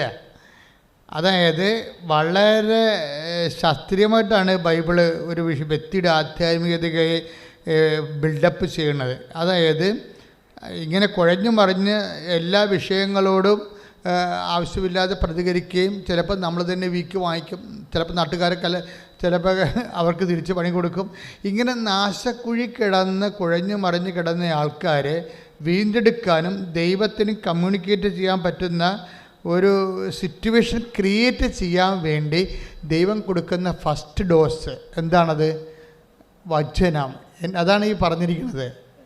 അതായത് എൻ്റെ ഈ വചനം കേൾക്കുകയും പറഞ്ഞേ എന്റെ ഈ വചനം കേൾക്കുകയും അതനുസരിച്ച് ജീവിക്കുകയും ചെയ്യുന്നവര് അതനുസരിച്ച് ജീവിക്കുകയും ചെയ്യുന്നവര് പാറമേൽ തൻ്റെ ഭവനം പണി ചെയ്ത ബുദ്ധിമാനായ മനുഷ്യന് തുല്യനാണ്. അപ്പോഴേ എന്ത് സംഭവിച്ചു കഴിഞ്ഞാൽ ഒരു വ്യക്തി അവൻ പലതരത്തിൽ ദൈവത്തിൻ്റെ വചനം നിരാകരിച്ചുകൊണ്ട് അവൻ്റെ സ്വന്തം ബുദ്ധിയിലും ശക്തിയിലുമൊക്കെ ആശ്രയിച്ച് ഓരോരോ കാര്യങ്ങൾ ചെയ്ത് കൂടുതൽ കുഴപ്പവും മുറിവുകളും ഒക്കെ ഉണ്ടാക്കി നാശക്കുഴി കിടക്കുന്ന അവസ്ഥയിൽ നിന്ന് ദൈവം ഇവന് ഷിഫ്റ്റ് ചെയ്യുമ്പോൾ ഫസ്റ്റ് ചെയ്യണത് അവനോട് പറയും ദൈവവചനം അനുസരിച്ച് ജീവിതം പുനഃക്രമീകരിക്കാൻ ചെയ്യും. That is covenant. മനസ്സിലായില്ലേ? ഇവിടെയാണ് കവനൻറ്റ് വരണത്, ഉടമ്പടി വരുന്നത്. അങ്ങനെയാണ് നാശക്കുഴി എന്നുള്ള രക്ഷിക്കുന്നതിന് ദൈവത്തിൻ്റെ ഒരു മെത്തേഡാണ് ഉടമ്പടി.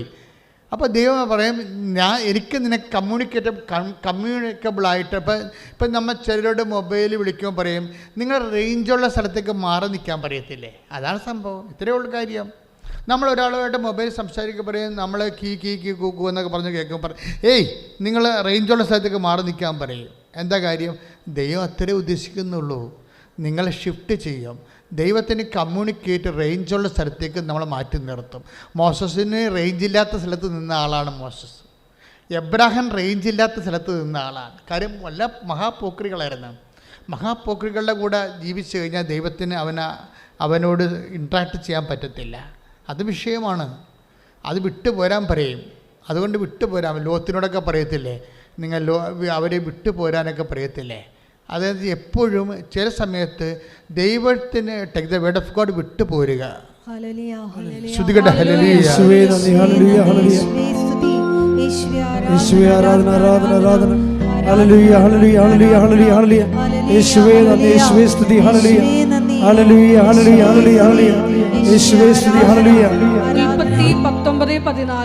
ഉടനെ ലോത്ത് തന്റെ പുത്രിമാരെ വിവാഹം ചെയ്യാൻ എന്നവരുടെ അടുത്ത് ചെന്ന് പറഞ്ഞു, എഴുന്നേറ്റ് ഉടനെ ഈ സ്ഥലം വിട്ടുപോവുക, കർത്താവ് ഈ നഗരം നശിപ്പിക്കാൻ പോവുക. അപ്പോൾ കർത്താവ് നശിപ്പിക്കാൻ പോകുന്ന സ്ഥലത്ത് നിന്ന് വിട്ടുപോരാൻ ഷിഫ്റ്റ് ചെയ്യാൻ പറയും.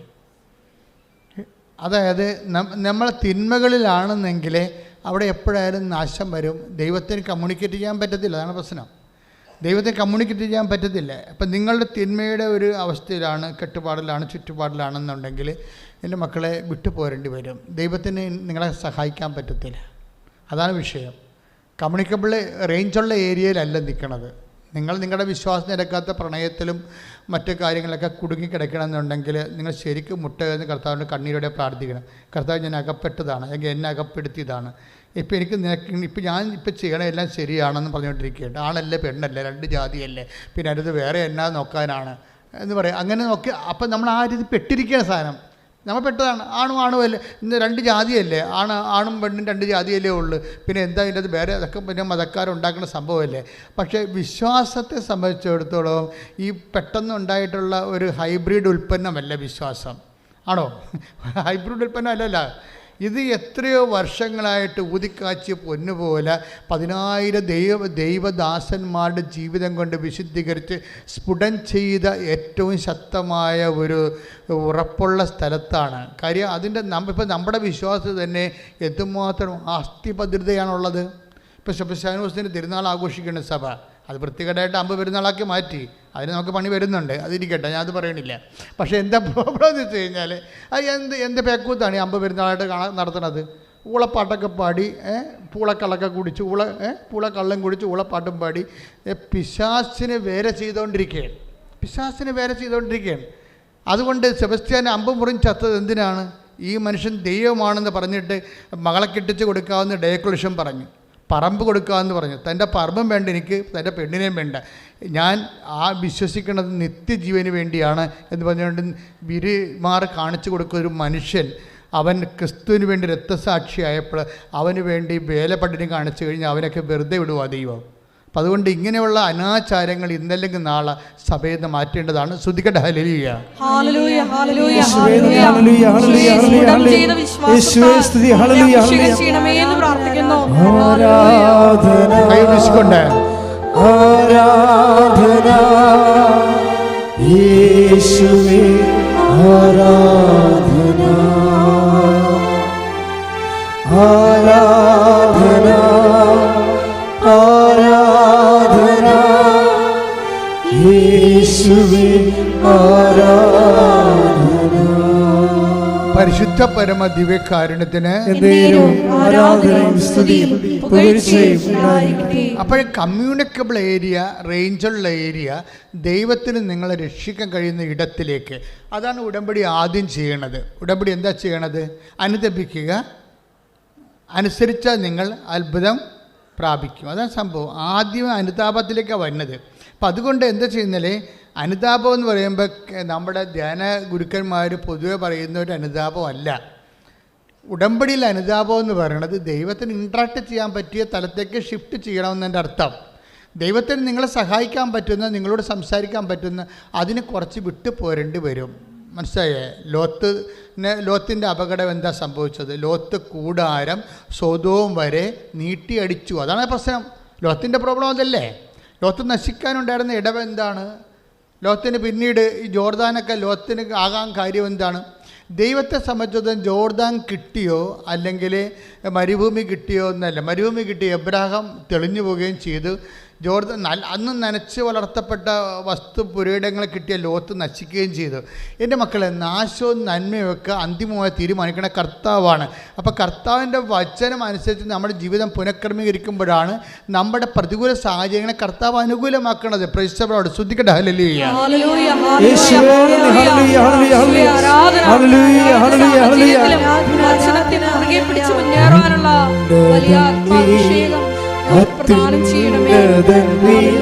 നിന്നെ പോലൊരു ദൈവമില്ല,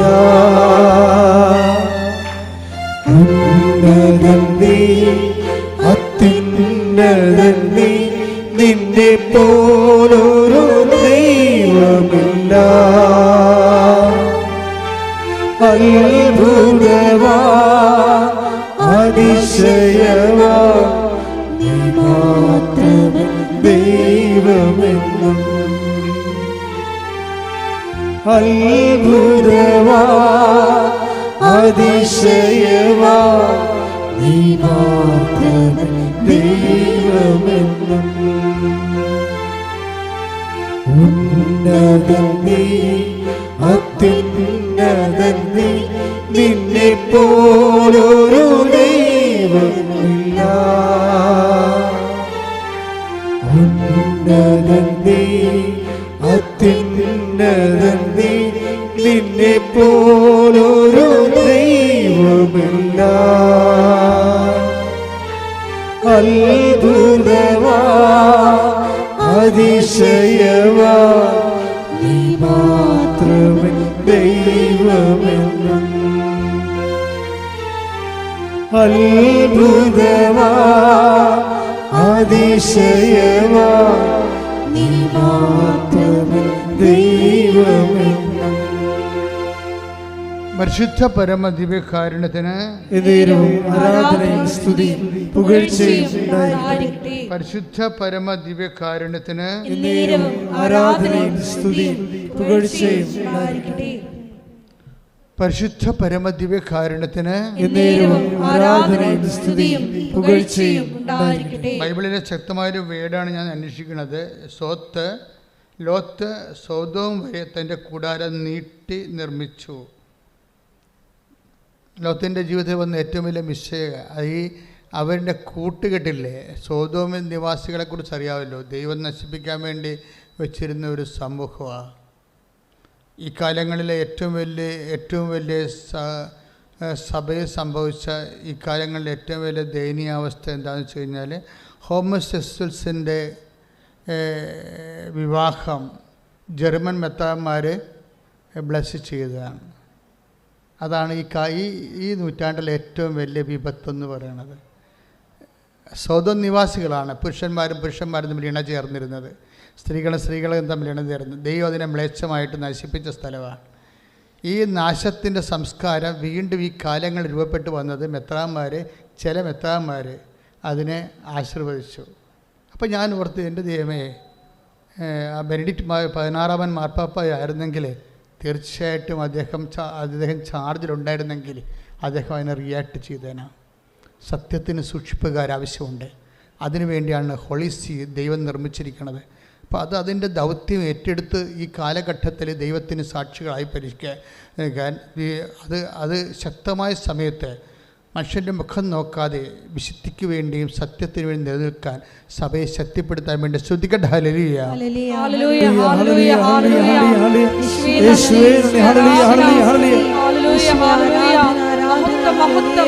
ആരാധന ആരാധന ഹല്ലേലൂയ ഹല്ലേലൂയ യേശുവേ നന്ദി യേശുവേ ആരാധന ഹല്ലേലൂയ ഹല്ലേലൂയ മഹത്വം ആരാധന ആരാധന ഹല്ലേലൂയ യേശുവേ നന്ദി ഹല്ലേലൂയ ഹല്ലേലൂയ ഹല്ലേലൂയ ഹല്ലേലൂയ ആരാധന ആരാധന യേശുവേ ആരാധന. കരങ്ങൾ വീശി ഒന്ന് ചേർന്ന് പാടാം. ആരാധന ആരാധന യേശുവേ ആരാധന ആരാധന സ്നേഹമേ സ്നേഹമേ ആരാധന. പരിശുദ്ധ പരമദിവ്യകാരുണ്യത്തിന് ആരാധനയും സ്തുതിയും പുകഴ്ചയും ഉണ്ടായിരിക്കട്ടെ. അന്ന് മുതലാണ് എബ്രാഹത്തിനോട് ദൈവം പറഞ്ഞത്, എന്താ പറഞ്ഞത്? നീ കുറ്റമറ്റവനായിരിക്കണം, ലോത്തിനെ പോലെ ആവരുതെന്ന്. അതാണ് വിഷയം. ലോത്തിൻ്റെ വിഷയം, ലോത്ത് ഈ ലോകത്തോട് അനുരൂപപ്പെട്ട് തൻ്റെ ശിക്ഷാവിധി ഏറ്റുമേടിച്ച നിമിഷം ലോത്തിനോട് വേർപിരിഞ്ഞു പോരാൻ ഷിഫ്റ്റ് ചെയ്യാൻ പറഞ്ഞായിരുന്നു എബ്രാഹാം. സ്വന്തം സഹോദരൻ്റെ മകനാണ് ലോത്ത് സഹോദരൻ്റെ മകനാണ് എന്ന് വിചാരിച്ചുകൊണ്ട് ദൈവതിരുസന്നിധിയിൽ പാപകരമായ സാഹോദര്യം കോംപ്രമൈസ് ചെയ്യണില്ല. അതാണ് വിഷയം. ഇപ്പം നിങ്ങളുടെ സഹോദരൻ്റെ മകനാണെന്നൊക്കെ പറഞ്ഞിട്ട് കഥയില്ല. ലോത്ത് നശിപ്പിക്കപ്പെട്ടതിന് ശേഷം, ലോത്തിനെ വേർപിരിഞ്ഞതിന് ശേഷം എബ്രാഹാം ലോത്തിനെ പിന്നെ രക്ഷിച്ചു. പക്ഷേ പിന്നീട് അവർ പിരിയുകയും ചെയ്തു. പക്ഷേ എന്നാലും ലോത്ത് എവിടെയെല്ലാം ചെല്ലുന്നു അവിടെയെല്ലാം പ്രോബ്ലമാണ്. കാര്യം അയാളുടെ മനസ്സ് ക്ലിയർ അല്ലാത്തത് കൊണ്ടാണ് അങ്ങനെ വരണത്. അപ്പം അങ്ങനെയുള്ള ആൾക്കാരുമായിട്ട് വേർപിരിയാൻ വേണ്ടി, പക്ഷേ എബ്രഹാം ഹാരാനിൽ നിന്ന് വിളിച്ചുകൊണ്ട് പോകുന്ന അതേ വിഷയം തന്നെയാണ്. ഹാരാനിൽ നിന്ന് വിളിച്ചുകൊണ്ട് പോകുന്നപ്പോൾ അതിൻ്റെ കൂടെ ഹാരാൻ്റെ കൂടെ അവരുടെ ഒരു റെപ്രസെൻറ്റേറ്റീവിനെ കൂടി വിളിച്ചുകൊണ്ട് പോകുന്നു. അപ്പോൾ ഹാരാനിൽ നിന്ന് പോകുന്നതുകൊണ്ട് പ്രത്യേകിച്ച് പ്രയോജനമൊന്നും ഉണ്ടായില്ല. പറഞ്ഞ മനസ്സിലായില്ലേ? എബ്രാഹിം ഹാരാനിൽ നിന്ന് വിളിച്ചുകൊണ്ട് പോകുന്ന വിഗ്രഹാരാധനയും ഇതുപോലെ സ്വജന വർഗഭോഗവും സ്വവർഗഭോഗവും ഇങ്ങനെയൊക്കെയുള്ള വൃത്തികെട്ട മ്ലേച്ഛമായ ജീവിതത്തിൽ നിന്നാണ് എബ്രാഹത്തിനെ വിളിച്ചുകൊണ്ട് പോകുന്നത്. പക്ഷേ വിളിച്ചുകൊണ്ട് പോകുന്നപ്പോൾ എന്നാ കുഴപ്പമെന്ന് വെച്ച് കഴിഞ്ഞാൽ അയാളുടെ കൂടെ ലോത്തിനെയും വിളിച്ചുകൊണ്ട് പോകുന്നു. പിന്നെ ഹാരാനിൽ നിന്ന് വിളിച്ചുകൊണ്ട് പോകുന്ന അൾട്ടിമേറ്റ് ആയിട്ടുള്ള ദൈവം ഉദ്ദേശിച്ച കാര്യം നടന്നില്ല. അതാണ് വിഷയമായിപ്പോയത്. ഇപ്പം യാക്കോബിൻ്റെ 2 ലേയായും റാഖേലും പോന്നപ്പോൾ റാഖേലും അവിടുന്ന് ലാബാൻ്റെ അടുക്കൽ നിന്ന് തിരിച്ച് വാഗ്ദാന നാട്ടിലോട്ട് പോരുമ്പോൾ അവരുടെ വിഗ്രഹത്തെ കൂടി റാഖേൽ അടിച്ചു മാറ്റി കൊണ്ടുപോകുന്നായിരുന്നു, ഇല്ലേ? അതാണ് വിഷയം വന്നിരിക്കുന്നത്. അതുകൊണ്ടാണ് പിന്നീട് യാക്കോബുമായിട്ട് മൽപ്പിടുത്തത്തിന് ദൈവം തയ്യാറായതിന് കാര്യം. ഇവൻ്റെ എളി ഉളുക്കി കളയാൻ കാരണം അതാണ്. ഇവൻ കുറേ ധാരണയാണ്, എനിക്ക് ആടുണ്ട്, പശുവുണ്ട്, ഒട്ടകമുണ്ട്, അതെല്ലാം കൊടുത്ത് ചേട്ടായിയെ വശത്താക്കാമെന്ന് വിചാരിച്ചു. അപ്പോൾ ചേട്ടായിയെ കണ്ടപ്പോൾ ചേട്ടായി യേശാവ് പറഞ്ഞു, എനിക്കിതിൻ്റെ ആവശ്യമൊന്നുമില്ല, നീ എൻ്റെ കടിഞ്ഞുള്ള അവകാശം അടിച്ചുകൊണ്ട് പോയി. പക്ഷേ അടിച്ചുകൊണ്ട് പോയിട്ട് എനിക്കിപ്പോൾ തോന്നുന്നില്ല, കാര്യം നിനക്കുള്ളതിനേക്കാൾ കൂടെ ഇരട്ടി ദൈവം എനിക്ക് തന്നു, പിന്നെ നീ എന്തടിച്ചുകൊണ്ട് പോയെന്നാണ് പറഞ്ഞത്. അതാണ് വിഷയം. ഒന്നും അടിച്ചുകൊണ്ട് പോയിട്ടില്ല, നിനക്ക് തോന്നിയത് അടിച്ചുകൊണ്ട് പോയെന്ന് പറഞ്ഞു. അപ്പോൾ എനിക്കതൊന്നും വേണ്ട, ആവശ്യത്തിന് കൂടുതലുണ്ടെന്ന് പറഞ്ഞു. അപ്പോൾ ചേട്ടായിയെ വശത്താക്കാൻ വേണ്ടി മാനുഷികമായ ചില തന്ത്രങ്ങളാണ് യാക്കോബ് കാണിച്ചുകൊണ്ടിരുന്നത്. അപ്പോൾ ഈ മാനുഷിക തന്ത്രങ്ങളും കുതന്ത്രങ്ങളും വെച്ചുകൊണ്ട് നീ മേൽക്കോയ്മ നേടാൻ നോക്കണ്ട, അതിനെ വിട്ടുമാറിയിട്ട് ദൈവവുമായിട്ട് ഡയറക്റ്റ് ഫൈറ്റ് വരണത് അങ്ങനെയാണ്. ഫൈറ്റ് വന്ന അവസാനം ഇവൻ്റെ എളി ഉളുക്കി കളയും. അപ്പോൾ യാക്കോബിന് മനസ്സിലാകും ഇനി ദൈവത്തെ അടിസ്ഥാനപ്പെടുത്തി തന്നെ ജീവിക്കാമെന്ന്. അതുകൊണ്ട് പ്രാർത്ഥിക്കുക, കർത്താവ് ദൈവമേ, കർത്താവായ ദൈവമേ, എന്നെ അങ്ങ് ഷിഫ്റ്റ് ചെയ്യുന്ന ഇടത്ത് വെച്ച് അങ്ങയുടെ വചനം അനുസരിച്ച് ജീവിക്കുന്ന ഒരു പുതിയ സംസ്കാരത്തിന്റെ ഉടമയായി എന്നെ പുനഃക്രമീകരിക്കണമേ. ശ്രുതിക്കട്ടെ ഹല്ലേലൂയ. യേശുവേ നന്ദി, ഹല്ലേലൂയ ഹല്ലേലൂയ ഹല്ലേലൂയ യേശുവേ നന്ദി, ഹല്ലേലൂയ ഹല്ലേലൂയ ഹല്ലേലൂയ. പുതിയൊരു ജനനം നൽകും പരിശുദ്ധാത്മാവേ, പുതിയൊരു ശക്തിയിലുണരാ കൃപ നീ ചൊരിയണമേ. ശ്രമിച്ച് പാടാം. പുതിയൊരു ജനനം നൽകും പരിശുദ്ധാത്മാവേ,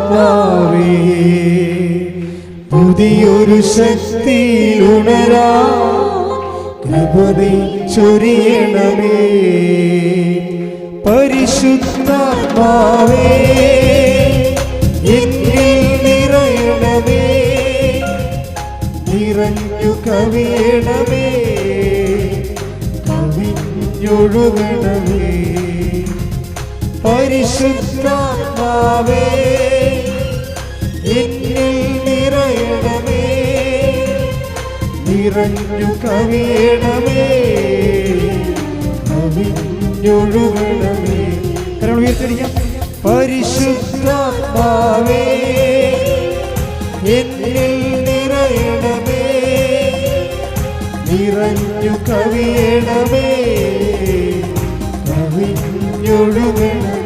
പുതിയൊരു ജനം നൽകും, പുതിയൊരു ജനം നൽകും പരിശുദ്ധാത്മാവേ, പുതിയൊരു ശക്തിയിലുണരാ കൃപ നീ ചൊരിയണമേ. പരിശുദ്ധാത്മാവേ എന്നിൽ നിറയണമേ, നിറഞ്ഞു കവിയണമേ, കവിഞ്ഞൊഴുകണമേ. പരിശുദ്ധാത്മാവേ എന്നിൽ നിറയണമേ, നിറഞ്ഞു കവിയണമേ, കവിഞ്ഞൊഴുകണമേ. സ്തുതിക്കട്ടെ. ഹല്ലേലൂയ ഹല്ലേലൂയ ഹല്ലേലൂയ ഹല്ലേലൂയ ഹല്ലേലൂയ ഹല്ലേലൂയ. പരിശുദ്ധാത്മാവേ ഹല്ലേലൂയ ഹല്ലേലൂയ ഹല്ലേലൂയ ഹല്ലേലൂയ ഹല്ലേലൂയ ഹല്ലേലൂയ. യേശുവേ ഹല്ലേലൂയ ഹല്ലേലൂയ ഹല്ലേലൂയ ഹല്ലേലൂയ ഹല്ലേലൂയ ഹല്ലേലൂയ ഹല്ലേലൂയ. Praise the Lord. അപ്പോൾ ഒത്തിരിയേറെ കാര്യങ്ങൾ മനസ്സിൽ വെച്ചുകൊണ്ടാണ് എബ്രഹാത്തിനോട് ദൈവം ഉടമ്പടി ചെയ്യണത്. എന്താണ്? നീ എൻ്റെ മുമ്പാകെ വേപരിക്കുക,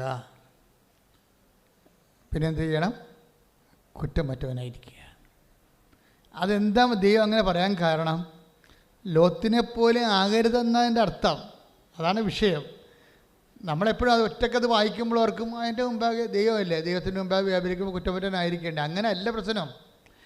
ഒരു തേർഡ് പാർട്ടിയെ മുന്നിൽ കണ്ടുകൊണ്ടാണ് ദൈവം സംസാരിക്കുന്നത്. എന്താണ്? 17:2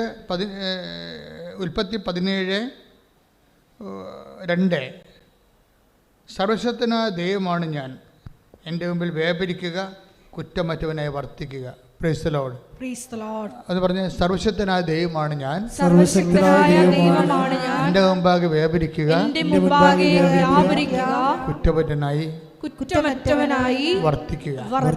എന്നിട്ട് ഇതിൻ്റെ അർത്ഥം ലോത്തിനെ പോലെ ആവരുത്, സോദോം നിവാസികളെ പോലെ ആവരുതെന്നതിൻ്റെ അർത്ഥം. അതിൻ്റെ കൂടെ അർത്ഥം അതാണ്. എന്ന് വെച്ചാൽ നിൻ്റെ കൂട്ടുകെട്ടുകൾ പരിശോധിക്കണമെന്ന് അർത്ഥം. മനസ്സിലായില്ലേ? നീ ഏത് ഉടമ്പടി എടുത്താലും നിൻ്റെ കൂട്ടുകെട്ടുകൾ പൊളിയാണെങ്കിൽ, ഇപ്പം പൊളിയെന്ന് വെച്ച് കഴിഞ്ഞാൽ പണ്ടൊക്കെ മോശമെന്ന് അർത്ഥം, ഇപ്പം പൊളിയെന്ന് വെച്ചാൽ നല്ലത്. എന്തൊരു മനുഷ്യൻ്റെ ലാംഗ്വേജിൻ്റെ പോക്കി. അപ്പം നിൻ്റെ കൂട്ടുകെട്ടുകൾ മോശമാണെങ്കിൽ തീർച്ചയായിട്ടും നിൻ്റെ ഉടമ്പടി അത് ബാധിക്കും. അതാണ് വിഷയം. കാര്യം ലോത്തിന് സംഭവിച്ചത് എന്താ? അവൻ കൂടാരമടിച്ചപ്പോൾ സോദോമിനോട് ചേർത്ത് വെച്ച് കൂടാരമടിച്ചു. അതാണ് വിഷയം. ഇപ്പം നമ്മൾ സ്വതം നിവാസികളെ അതുപോലെയുള്ള ആൾക്കാരുടെ മാനസികാവസ്ഥ വിശ്വാസമില്ലാത്തവരുണ്ടാവും, വിശ്വാസം എതിർക്കുന്നവരുണ്ടാകും. അപ്പോൾ ഇങ്ങനെയുള്ളവരോടൊക്കെ ഗുഡ് ബൈ പറയണം ശരിക്കും. അത് ഭയങ്കര വിഷയമാണ്. ഉടമ്പടി കാലത്ത് നമ്മൾ ചെയ്യേണ്ട ഒരു കാര്യമാണ് ഈ ഡിറ്റാച്ച്മെൻ്റ് എന്ന് പറയണത്. അപ്പോൾ വിശ്വാസ സംബന്ധമായ കാര്യങ്ങൾക്ക് എപ്പോഴും എതിർപ്പ് പറയുന്നവരും വിശ്വാസത്തെക്കുറിച്ച് യാതൊരു ഗ്രാഹ്യമില്ലാത്തവരും അവരോടൊക്കെ നമുക്ക് സഹവർത്തത്തിൻ്റെ ഒരു ആവശ്യമില്ല. എന്താ കാര്യം? ഉടമ്പടിയുടെ കാലമെന്ന് പറയണത് ദൈവത്തിൻ്റെ വചനം അനുസരിച്ച് ജീവിക്കാനുള്ള കാലമാണത്. കാര്യം ദൈവവും നീയും തമ്മിലുള്ള ഒരു സ്വകാര്യതയുടെ ഭാഗമായിട്ടാണ് അത് ഡെവലപ്പ് ചെയ്ത് വരുന്നത്. അതിനെ എന്താ ദൈവം ഉദ്ദേശിക്കുന്നത്? നാശക്കുഴിയിൽ നിന്ന് നിന്നെ പാറമേൽ ദൈവം നിർത്താൻ പോവുകയാണ്. കഴിഞ്ഞ ദിവസങ്ങളിലെ ഒരു ചേച്ചി ഒരു സാക്ഷ്യം പറഞ്ഞു. അതായത് ഒരു വയനാട്ടിലെ ഒരു ചെടുത്തിയുടെ സാക്ഷ്യമാണ്, ഞാൻ കേട്ടതാണ്. അതായത് അനിത എന്നാ ചേച്ചിയുടെ പേര്. അപ്പോൾ അവരുടെ സാക്ഷ്യം എന്ന് പറയണത്, അവർ ഉടമ്പടി എടുത്ത ഉടനെ ഒരു സ്വപ്നം കാണും. സ്വപ്നം കണ്ടു വെച്ച് കഴിഞ്ഞാൽ അവരെ ഒരു പാറപ്പുറത്ത് കയറ്റി നിർത്തും ദൈവം ഒരു പാറപ്പുറത്ത് കയറ്റി നിർത്തും. എന്നിട്ട് പെട്ടെന്ന് 2 ചിറകുകൾ അവർക്ക് കൊടുക്കും. ഇവർ ഒരു പ്രേക്ഷിതയാണ് ശരിക്കും, ആ സ്ഥലത്തുള്ള സഭാപ്രവർത്തകയാണ്. അപ്പോൾ ദൈവത്തിൻ്റെ വചനമൊക്കെ അനുസരിച്ച് ജീവിക്കുന്ന പാർട്ടിയാണ്. പക്ഷെ അവരൊന്ന് ഉടമ്പടി എടുക്കാൻ കാരണം അവരുടെ ഒരു മകള് 2 മക്കളുണ്ട്. 2 മക്കൾ, ഒരു മകൾ, രണ്ടും ഒരേ സമയത്ത് ഇരട്ടസന്തതികളാണ്. ഒരേ സമയത്ത് ഇങ്ങനെ പഠിച്ചു വരികയാണെങ്കിലും ഒരു കൊച്ചിന് ഫിസിക്കലി ഹാൻഡിക്യാപ്പാണ്. അപ്പോൾ അവളോട് ഡിസ്കണ്ടിന്യൂ ചെയ്യാൻ പറഞ്ഞു. അപ്പോൾ ഇരട്ടസന്തതികൾ ഒരുമിച്ച് പഠിച്ചുകൊണ്ട് പോകുമ്പോൾ അവസാനം 10ാം ക്ലാസ്സിൽ എത്തുമ്പോൾ ഒരുത്തിക്ക് പരീക്ഷ എഴുതാൻ പറ്റാത്തത് പറയുമ്പോൾ എന്ത് സങ്കടമായിരിക്കും. അപ്പോൾ അതാണ് അവരൊന്ന് ഉടമ്പടി എടുക്കുന്നത്. അതാണ് അവരുടെ സങ്കടം, അതാണ് ഉടമ്പടി എടുക്കുന്നത്. പിന്നെ അവരുടെ ചേട്ടൻ്റെ വീടുണ്ട്, ഭയങ്കര ഒത്തിരി കല്യാണങ്ങളും തറവാട്ടിൽ ഒത്തിരി വിഭവം ഒരുമിച്ച് താമസിച്ചതും ഒത്തിരിയേറെ അടിയന്തരങ്ങൾ നടന്ന പഴയൊരു വീടാണ്. പക്ഷേ ഒരിക്കലും ആ വീടൊന്ന് പൊളിച്ചു പണിയാനോ അവിടെ ഒന്ന് നല്ലവണ്ണം ഒരു മനുഷ്യനെ അന്തസ്സോടുകൂടി ജീവിക്കാനോ പറ്റണില്ല. അപ്പോൾ അതും അവർ ഉടമ്പടി വിഷയമാക്കി. ഒരിക്കലും നടക്കാത്ത കാര്യമായതുകൊണ്ട് അതും ഉടമ്പടി വിഷയമാക്കി. ഈ ഹാൻഡിക്യാപ്ഡായിട്ടുള്ള മകൾക്ക് എങ്ങനെയെങ്കിലും അവളുടെ വിദ്യാഭ്യാസം നഷ്ടപ്പെട്ടു പോയല്ലോ, അതൊന്ന് റീക്രിയേറ്റ് ചെയ്യാൻ വേണ്ടിയാണ് ഉടമ്പടി എടുത്തത്. പക്ഷെ ഉടമ്പടി എടുത്ത് കഴിയുമ്പോൾ അവർക്ക് കിട്ടുന്ന മെസ്സേജ് എന്താണ്? അവരെ ഒരു പാറപ്പുറത്തേക്ക് ദൈവം കയറ്റി നിർത്തുന്ന. പിന്നെന്താണ്? 2 ചിറകുകൾ നൽകപ്പെടുന്നു. ഉടമ്പടിയിൽ എപ്പോഴും ആൾക്കാർ സ്വപ്നം കാണും. ഞാനും കണ്ടിട്ടുണ്ട് സ്വപ്നം, ചിറകുള്ള മാതാവിനെ. അത് ചിറകുള്ള ഇപ്പം നടന്നു വരണ കാര്യവും പറന്നു പോകുന്ന കാര്യവും സ്പീഡിന് വ്യത്യാസമുണ്ടല്ലേ? ഈ സ്പീഡാണ് ഉദ്ദേശിക്കുന്നത്. അതായത് പക്ഷെ പാറപ്പുറത്ത് കയറ്റി നിർത്തിയിട്ട് മാത്രമേ നിനക്ക് സ്പീഡ് ഉണ്ടാകത്തുള്ളൂ. ഈ കുഴഞ്ഞ ചേറ്റിൽ കിടന്ന് നിനക്ക് സ്പീഡ് കിട്ടത്തില്ല. നീ ആൾക്കാരുമായിട്ട് ഗുസ്തിയും വഴക്കവും വൈരാഗ്യവും മത്സരവും പ്രതികാരവും ഒക്കെ ആയിട്ട് ഇങ്ങനെ ചേറ്റിൽ നശക്കുഴി കിടന്നാൽ ഉടമ്പടി നിന്നെ പെട്ടെന്ന് പാറപ്പുറത്തേക്ക് കയറ്റി നിർത്തും. എന്താണ് പാറപ്പുറം എന്ന് പറയണത്?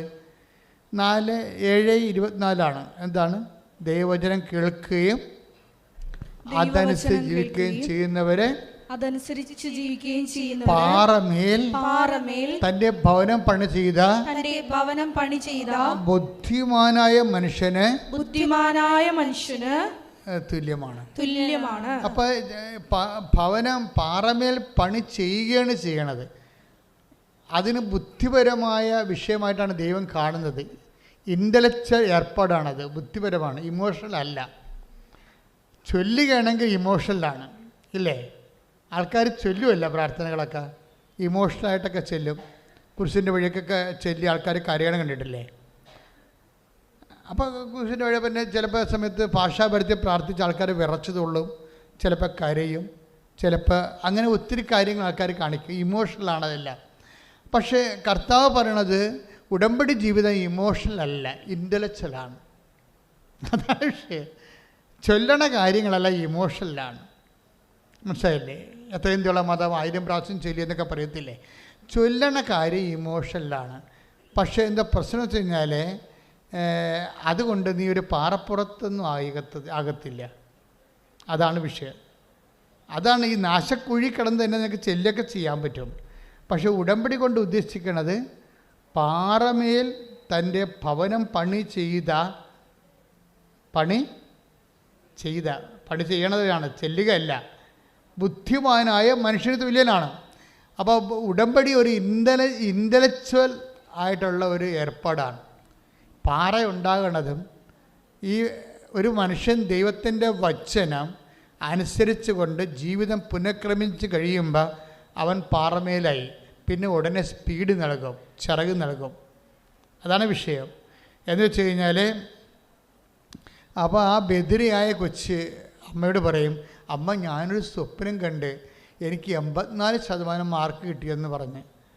അപ്പോൾ അമ്മ പറഞ്ഞ് നിനക്ക് 84% മാർക്ക് കിട്ടത്തില്ല, പക്ഷെ നീ ജയിക്കും, നിന്നെ പരീക്ഷയ്ക്ക് അവരെടുക്കുമെന്ന് പറഞ്ഞ്.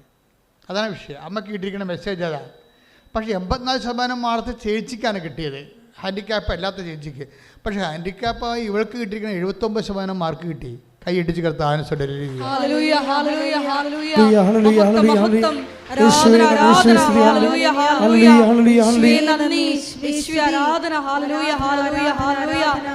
ഉടമ്പടിയെടുത്ത മക്കള് ഈശോയെ നിബന്ധനകള് വിശ്വസ്താപൂർവ്വം പാലിച്ച് പാറപോലെ ഈശോ വിശ്വാസം ഉയർത്തപ്പെടുവാൻ കൃപയാകണമേന്ന് പ്രാർത്ഥിക്കുന്നു. മഹത്വം, ആരാധന,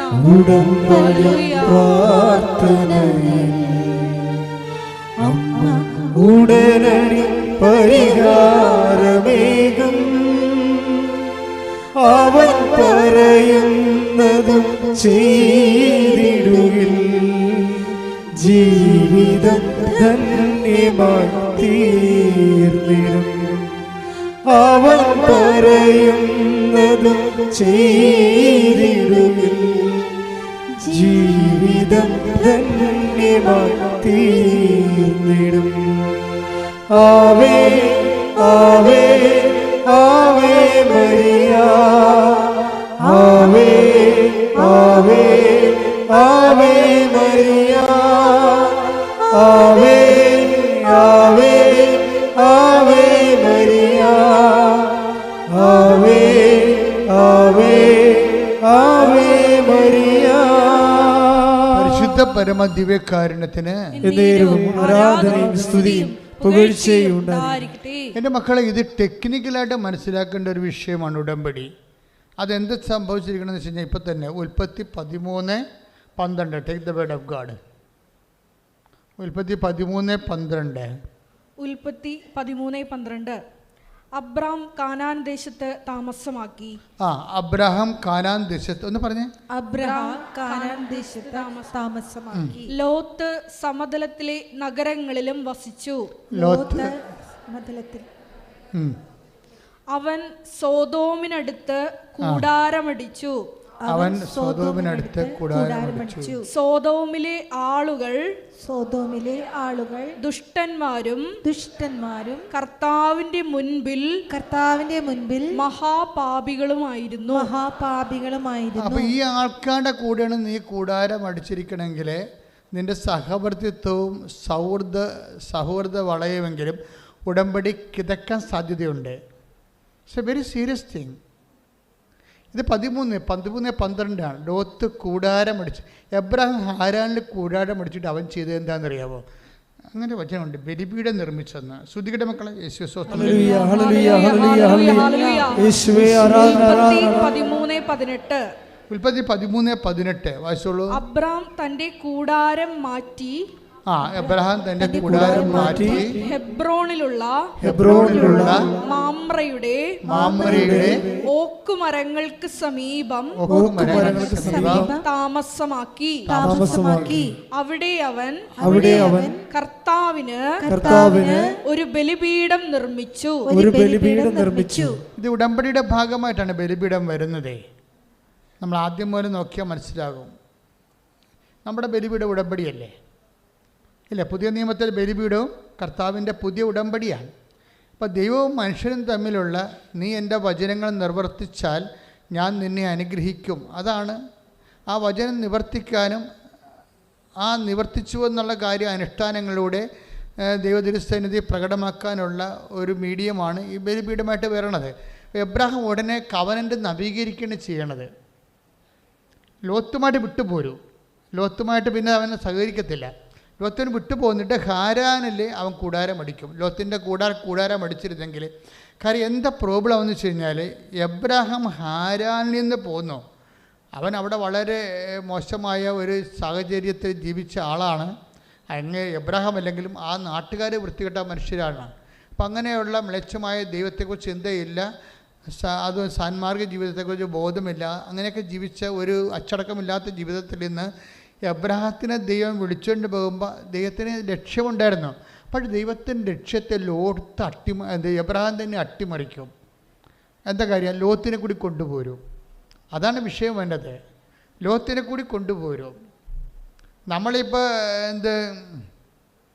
കോവിഡിൻ്റെ മാസ്ക് ഒക്കെ വെച്ച് നടക്കത്തില്ല ആൾക്കാർ ഇല്ലേ?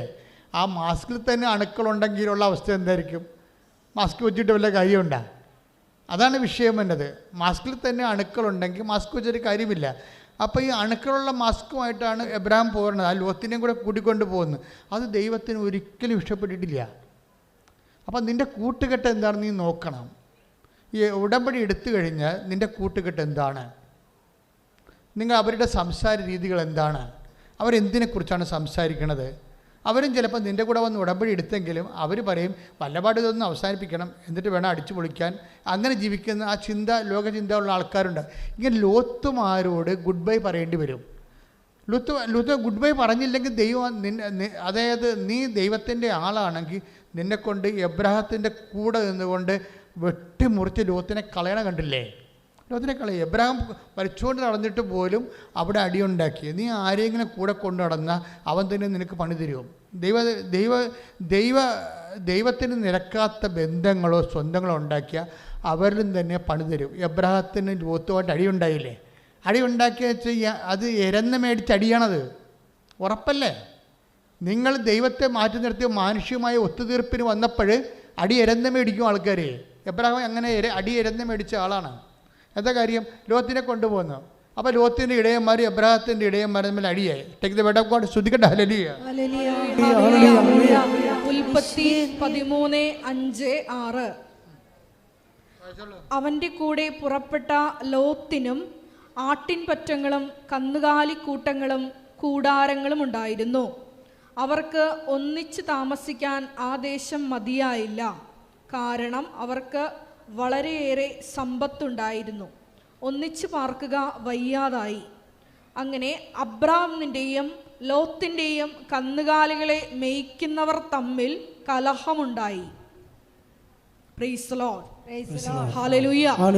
Price the Lord. അപ്പോൾ ഈ കലഹം എബ്രാഹാം ഇരന്ന് മേടിച്ചതാണ്. മര്യാദക്ക് അവിടുന്ന് ഒറ്റയ്ക്ക് പോന്നാൽ മതിയായിരുന്നു. ഈ കാണ്ടാമൃഗത്തിനെ കെട്ടിയെടുത്തുകൊണ്ട് പോരേണ്ട ഒരു കഥയും ഇല്ലായിരുന്നു. അപ്പോൾ വിളിച്ചുകൊണ്ട് പോകുന്ന ഇപ്പം തന്നെ നിങ്ങൾക്ക് തന്നെ ചില എന്തുകൊണ്ടാണ് ചില മലയാളികൾ ഗൾഫിലും കാനഡയിലൊക്കെ പോയി കഴിഞ്ഞാൽ ബാക്കിയുള്ള ആൾക്കാരെ കൊണ്ടുപോകാത്തത്? എന്താണ്? ഇവൻ അവിടെ വന്ന് ഇവനിട്ട് തന്നെ പണി കൊടുക്കും. എത്ര പേർക്കാണ് പണി കിട്ടിയിരിക്കുന്നത്? അപ്പോൾ കൊണ്ടുപോകുമ്പോൾ നേരത്തെ നിങ്ങൾ മുൻകൂർ ജാമ്യം എടുക്കണത്, നിന്നെ ഞാൻ കൊണ്ടുപോവുകയാണ്, അവസാനം നീ വന്ന് അവിടെ വന്ന് എനിക്കിട്ട് പണി ചെയ്യരുത്. എന്താ കാര്യത്തിൽ കഴിഞ്ഞാൽ ഇവൻ ഈ കൊണ്ടുപോകണവന് വിദ്യാഭ്യാസം ഉണ്ടാകും കൂടുതൽ, മറ്റവന് കൊണ്ടുപോയവന് വിദ്യാഭ്യാസം കുറവായിരിക്കും. ഇവൻ അവിടെ ചെന്നിട്ട് ഇവൻ മാനേജറാകും. മാനേജറായിട്ട് ഇവനെ എങ്ങനെയും പുറത്ത് പോച്ച് അടിക്കാനായിരിക്കും നോക്കേണ്ടത്. അപ്പോൾ ഇങ്ങനെ മ്ലേച്ഛന്മാരായ മനുഷ്യർ ലോകത്ത് ഇത്തിരി ഉണ്ടാകും. ലോത്തുമാരുടെ എണ്ണം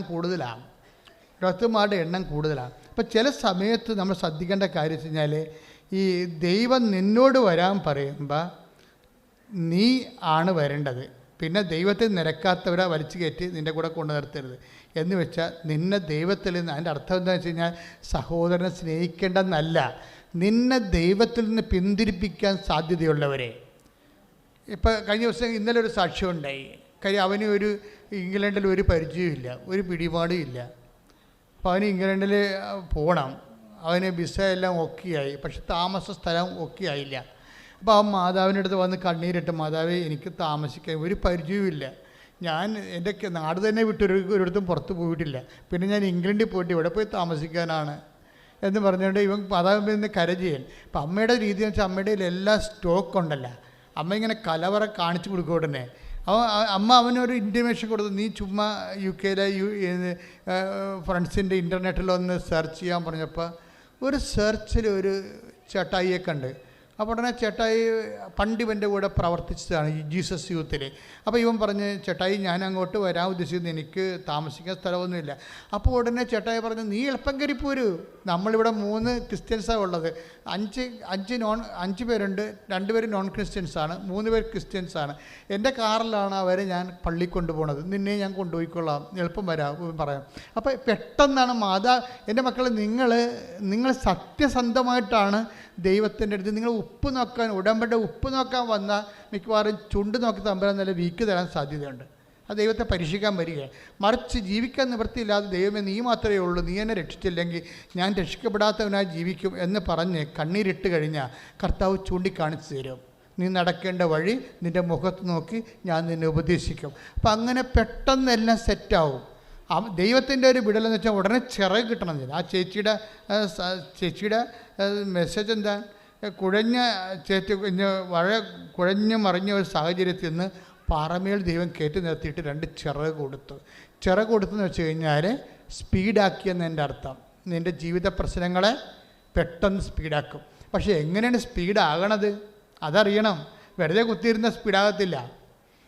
പാറ 7-24 വർക്ക് ചെയ്യണം. അവിടെ ദൈവവചനം കേൾക്കണം, പിന്നെ എന്താണ് അതനുസരിച്ച് ജീവിക്കണം. അപ്പോഴേ പാറമേൽ തൻ്റെ ഭവനം പണി ചെയ്ത ബുദ്ധിമാനായ മനുഷ്യ തുല്യനാണ്.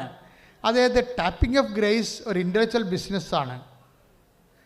മനസ്സിലായോ? ടാപ്പിംഗ് ഓഫ് ഗ്രേസ്, കൃപ ടാപ്പ് ചെയ്യുക. ടാപ്പ് ചെയ്യുമ്പോൾ നിങ്ങൾക്ക് മനസ്സിലാവില്ല, റബ്ബർ ടാപ്പിംഗ്, ചറമ ഊറ്റിയെടുക്കുക എന്നാണ് പരിപാടി. അതുപോലെ നമ്മൾ ഉടമ്പടിയിൽ ഗ്രേസ് ടാപ്പിങ്ങാണ് നടക്കുന്നത്, കൃപ കളക്ട് ചെയ്യണതാണ്.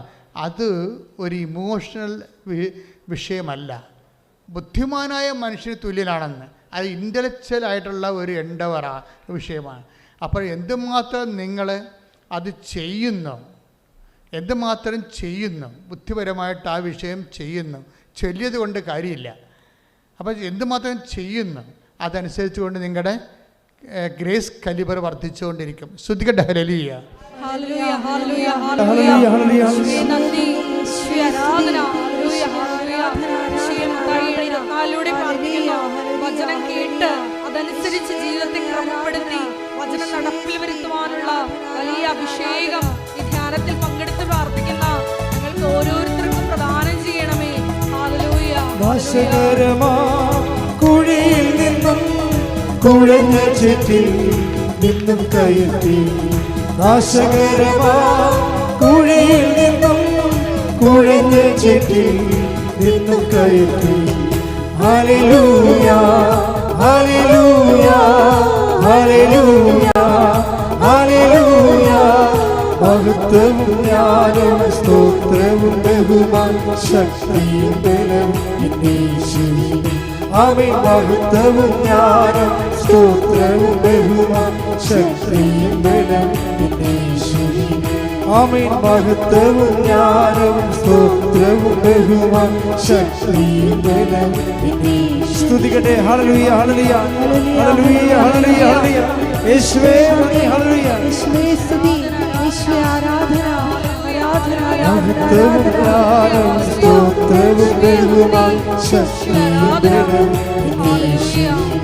ആമേൻ. മഹത്വവും ജ്ഞാനവും ഹല്ലേലൂയ, ശക്തിയും ബലവും ആരാധന.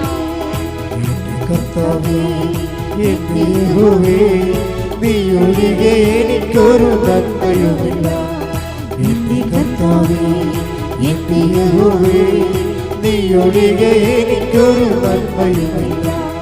ഭൂമിയിലുള്ള വിശുദ്ധന്മാരോ അവരെനിക്ക് ശ്രേഷ്ഠന്മാർ തന്നെ. ഭൂമിയിലുള്ള വിശുദ്ധന്മാരോ അവരെനിക്ക് ശ്രേഷ്ഠന്മാർ തന്നെ. ഹല്ലേലൂയ, ഹല്ലേലൂയ, ഹല്ലേലൂയ, ഹല്ലേലൂയ. മഹത്വവും ജ്ഞാനവും സ്തോത്രവും ബഹുമാനം ശക്തിയും ബലവും യേശുവിൽ. ആമേൻ. മഹത്വവും ജ്ഞാനവും സ്തോത്രവും ബഹുമാനം ശക്തിയും ബലവും യേശുവിൽ. പരിശുദ്ധ പരമദിവ്യകാരുണ്യത്തിന് എന്നേരവും ആരാധനയും സ്തുതിയും പുകഴ്ചയും ഉണ്ടായിരിക്കട്ടെ. ഈ ഉടമ്പടി ധ്യാനത്തിൻ്റെ മർമ്മപ്രധാനമായിട്ടുള്ള വെളിപ്പെടുത്തൽ and covenant affair is intellectual business. അതാണ് വിഷയം. എന്താണ്? ബുദ്ധിമാനായ പാറമേൽ ഭവനം പണി ചെയ്ത ബുദ്ധിമാനായ മനുഷ്യന് തുല്യനാണ്. എന്താ? ഇപ്പോൾ ദൈവവചനം കേൾക്കുകയും അതനുസരിച്ച് ജീവിക്കുകയും ചെയ്യുന്നത് ഒരു ഇമോഷണൽ ബിസിനസ് അല്ല, ഒരു വൈകാരികമായിട്ടുള്ള വിഷയങ്ങളല്ല. മറിച്ച് എന്താണ്? അത് ബുദ്ധിപരമായ ഒരു ഇൻവെസ്റ്റ്മെൻറ്റാണ്, ബൗദ്ധികമായ ഒരു നിക്ഷേപ രീതിയാണ്. എന്താണ് ഇങ്ങനെ പറയാൻ കാരണം എന്ന് വെച്ച് കഴിഞ്ഞാൽ, നമുക്കറിയാം ഇവിടെ ഉടമ്പടിയിൽ എന്താ ഉള്ളത്? സിമ്പിളല്ലേ? ഉടമ്പടിയിൽ നമ്മളിപ്പോൾ കാത്തലിക്സിന് അറിയണമെങ്കിൽ അറിയാം, നമ്മൾ വേദപാഠത്തിൽ പഠിച്ച കാരുണ്യപ്രവൃത്തികളേ ഉള്ളൂ, വേറെ ഒന്നുമില്ല. ഇന്നത് എക്സ്ട്രായിട്ട് വല്ലതും ഉണ്ടോ? ഒരു ദുർവഹമായ ചുവടുകൾ മാതാവ് നിങ്ങളുടെ പെടലേക്ക് ഇട്ട് വെച്ചിട്ടില്ല. ഒരു ക്രിസ്ത്യാനി എന്ന രീതിയിൽ അവൻ ഈ ഭൂമി ജീവിക്കുമ്പോൾ കാരുണ്യപ്രവൃത്തികൾ ചെയ്യണം, രോഗികളെ സന്ദർശിക്കണം. ക്ലിയർ അല്ലേ? കർത്താവിൻ്റെ ഭാഷ പറഞ്ഞ് അത് ബന്ധുക്കളല്ല, ഒരു ബന്ധമില്ലാത്ത ആൾക്കാരെയാണ് കൂടുതൽ സന്ധിക്കേണ്ടത്. പിന്നെ അവരാരും സന്ധിക്കും? ഓരോരുത്തർ അവരുടെ ബന്ധുക്കളെ മാത്രം സന്ധിച്ചു കഴിഞ്ഞാൽ അത് മാനുഷികമാണ്. ഇപ്പം ചില വിശ്വാസങ്ങളിൽ അവരുടെ സഹോദരന്മാരോട് മാത്രമല്ല അവർക്ക് കൂറുള്ളൂ, സ്നേഹമുള്ളൂ.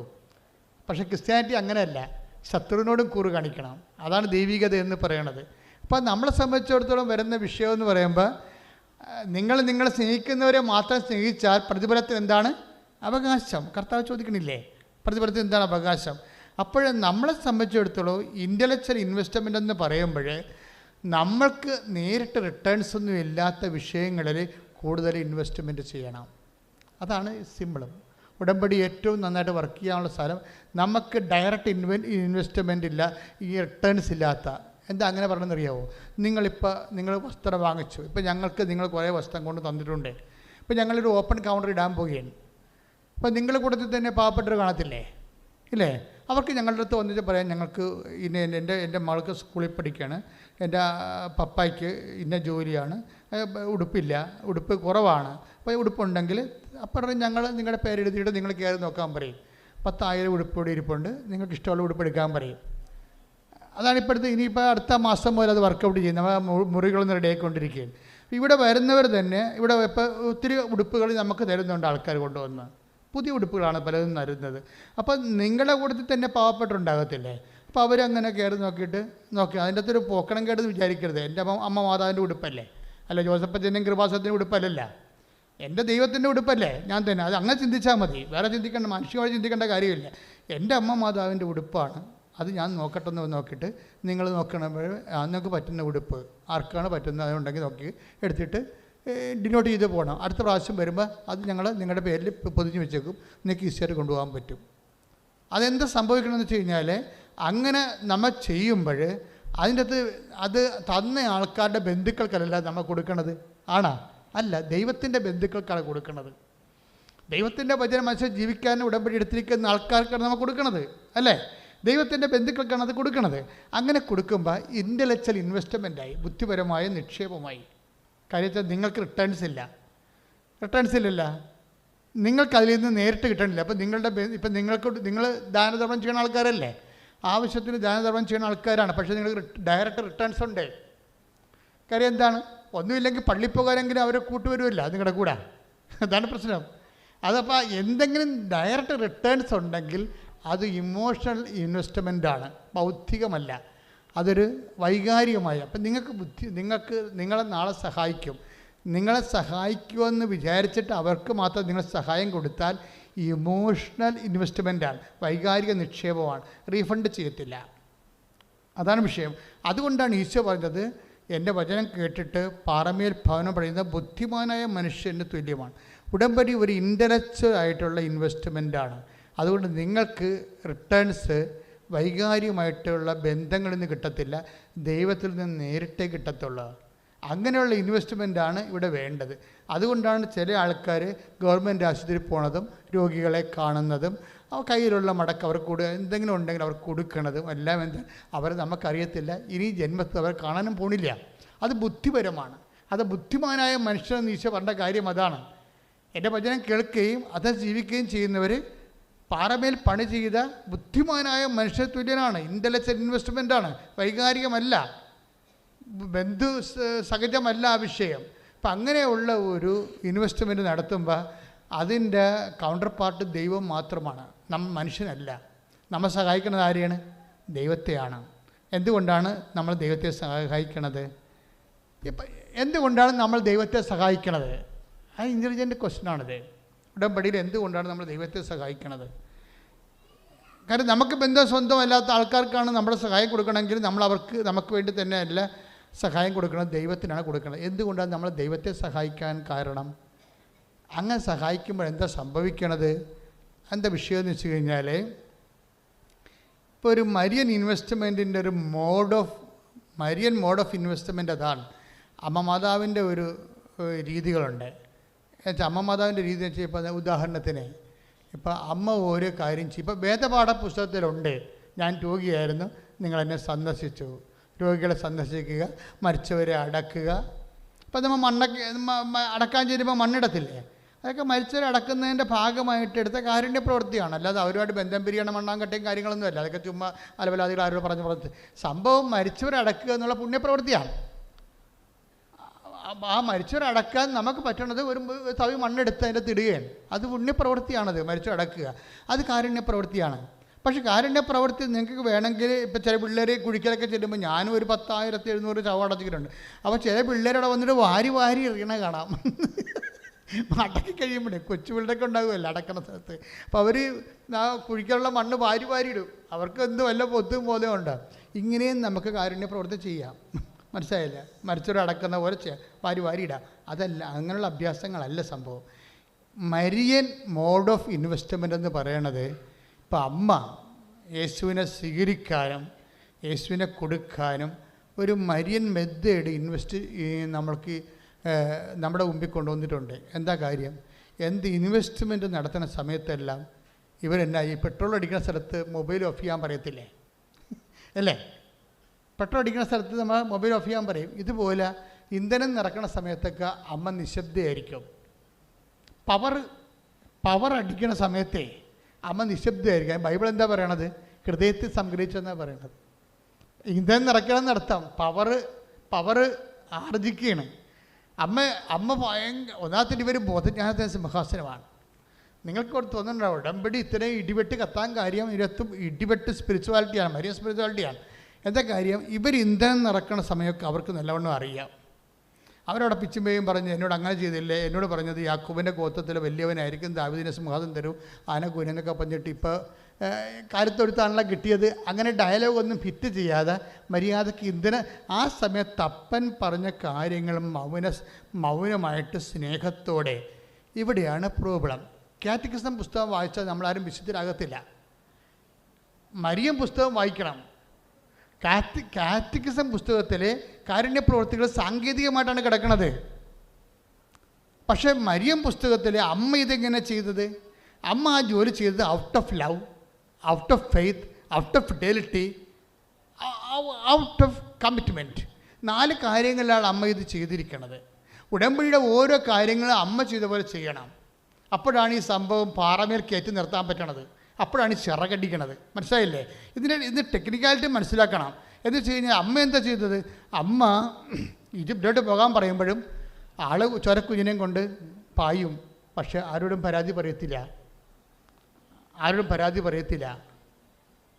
അവരോടും അവസാനം അത്യുവിൻ്റെ പുത്രൻ ആയിരിക്കും എന്നൊക്കെ പറഞ്ഞിട്ട് അവസാനം ഒരു അത്യുവിൻ്റെ പുത്രനെ പുള്ളിക്കാരത്തെ തന്നെ രക്ഷിക്കാൻ വേണ്ടി 4 കാലേബിന് ഓടേണ്ട ഒരു അവസ്ഥ വന്നില്ലേ?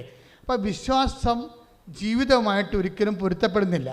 വിശ്വാസത്തിൽ കേട്ടതും വചനത്തിൽ കേട്ടതെന്ത്, ജീവിതത്തിൽ നടക്കണതെന്ത് തമ്മിൽ കടലും കടലാടിയും പോലെ ബന്ധമില്ലാത്തപ്പോൾ ഇവർ പൂർണ്ണ നിശബ്ദത പാലിച്ചിട്ട് ഇന്ധനം നിറക്കുന്ന നിശബ്ദത പാക്ക് ചെയ്യും. അത് അതിമനോഹരമായി. അമ്മ എന്തുകൊണ്ടാണ് ഹൃദയത്തിൽ സംഗ്രഹിച്ചത്? അമ്മ എന്തുകൊണ്ടാണ് ഈ നിശബ്ദത പാലിച്ചപ്പോൾ അമ്മ അവിടെ ഉപയോഗിച്ചിരിക്കുന്ന ബുദ്ധി എന്താണ്? അതായത് ഇന്ധനം നിറക്കുകയാണ്, അപ്പായുടെ ശക്തി നിറക്കുകയാണ്, അപ്പായുടെ കൃപ നിറയുകയാണ്. അത് അവിടെ പാലിക്കേണ്ടത് സമർപ്പണമാണ്. ഇതാ കർത്താവിൻ്റെ ദാസി, അങ്ങയുടെ വചനം പോലെ എന്നിൽ നിറവേറട്ടെ. അതാണ് നിശബ്ദതയുടെ അടിസ്ഥാനം. ഇതേ കർത്താവിൻ്റെ ദാസി ഓരോ ചെയ്ത്തിലും അമ്മ പറയാതെ പറഞ്ഞുകൊണ്ടിരുന്നത് behold the hand made of the load. ഉടമ്പടി എടുക്കുന്ന ആൾക്കാർ ദൈവത്തിൻ്റെ ഹാൻഡ് മെയ്ഡ് ഓഫ് ദി ലോഡാണ്, ദൈവത്തിൻ്റെ ദാസനാണ്. അവരധികം സംസാരിക്കുകയില്ല. എൻ്റെ ദാസൻ സംസാരിക്കത്തില്ലെന്ന് പറഞ്ഞില്ലേ, അവൻ ചതഞ്ഞ് ഞാൻ കണ്ണ് ഒടിക്കത്തില്ല, പുതഞ്ഞ തിരിക്കെടുത്തത്തില്ലെന്ന് ഐസയ 53:7 പറയുന്നില്ലേ. അതായത് നിങ്ങൾക്ക് ലഭിക്കുന്ന ഏതെങ്കിലും വൈരുദ്ധ്യാത്മകമായിട്ടുള്ള അനുഭവങ്ങൾ കാരണം ദൈവമായിട്ട് നിങ്ങൾ യുദ്ധത്തിന് പോകരുത്. It is nonsense, it is emotional. അത് ഒരു അയുക്തികമാണ്, അതേസമയം തന്നെ വൈകാരികമാണ്. പക്ഷേ you must have Marian mode of investment that is intellectual. നിങ്ങൾക്ക് മാതാവിനെ പോലെയുള്ള ഒരു നിക്ഷേപ മാനസികാവസ്ഥ ഉണ്ടാകണം, അത് ബുദ്ധിപരമാണ്. എന്താണ് ഇപ്പം തന്നെ 119 സങ്കീർത്തനം 11 വാക്യം വായിക്കുക, ശ്രുതികട്ടെ. യേശുവേ നന്ദി, യേശുവേ സ്തുതി. ഹല്ലേലൂയ ഹല്ലേലൂയ ഹല്ലേലൂയ ഹല്ലേലൂയ. 119 സങ്കീർത്തനം 11 തിരുവചനം. അങ്ങേക്കെതിരായി പാപം ചെയ്യാതിരിക്കേണ്ടതിന്, എന്ന് പറഞ്ഞ അങ്ങേക്കെതിരെ പാപം ചെയ്യാതിരിക്കേണ്ടതിന് ഞാൻ അങ്ങയുടെ വചനം ഹൃദയത്തിൽ സൂക്ഷിച്ചിരിക്കുന്നു. അതാ സംഭവം. അതായത് ദൈവം പറഞ്ഞ ഓരോ വചനവും ജീവിതത്തിൽ നടക്കാതെ വരുമ്പോൾ അത് ഹൃദയത്തിൽ സൂക്ഷിക്കാനുള്ളതാണ്. അല്ല പിച്ചുമ്പയും പറഞ്ഞ് എന്നോട് അങ്ങനെയല്ല പറഞ്ഞത്, ഇങ്ങനെയല്ല പറഞ്ഞത്, അവ യാക്കോബിൻ്റെ കോത്ത് വലിയവനായിരിക്കും എന്ന് പറഞ്ഞല്ല, ദാവീദിൻ്റെ സിംഹാസനത്തിലാവെന്ന് പറഞ്ഞാൽ എന്നൊരു ചാണാത്തൊടുത്തിലല്ല വന്ന് കിടക്കണത്. ഇങ്ങനെയൊന്ന് ഡയലോഗ് ഒന്ന് ഇമോഷണൽ വിഷയമാണ്. അങ്ങനെയല്ല, അത് ഇൻ്റലിജൻ്റ് ആയിട്ടാണ് ചെയ്യേണ്ടത്. എന്താ കാര്യം? ഒന്നുകൂടി വായിച്ച വചനം. അങ്ങേക്കെതിരെ പാപം ചെയ്യാതിരിക്കേണ്ടതിന്. ഇങ്ങനെയുള്ള വിഷയങ്ങളെല്ലാം ദൈവത്തിനെതിരെ പാപം ചെയ്യാനുള്ള സാധ്യതയുണ്ട്. കാര്യം ദൈവം പറഞ്ഞതും നമുക്ക് സംഭവിക്കണം തമ്മിൽ രാത്രിയും പകലും പോലെ വ്യത്യാസം ഉണ്ടാകുമ്പോൾ നമ്മൾ ദൈവത്തിനെതിരെ പിറുപിറുക്കാൻ സാധ്യതയുണ്ട്, പാപം ചെയ്യാൻ സാധ്യതയുണ്ട്. അതുകൊണ്ടാണ് സങ്കീർത്തനം 119:11 പറയണത്. പറഞ്ഞോളൂ.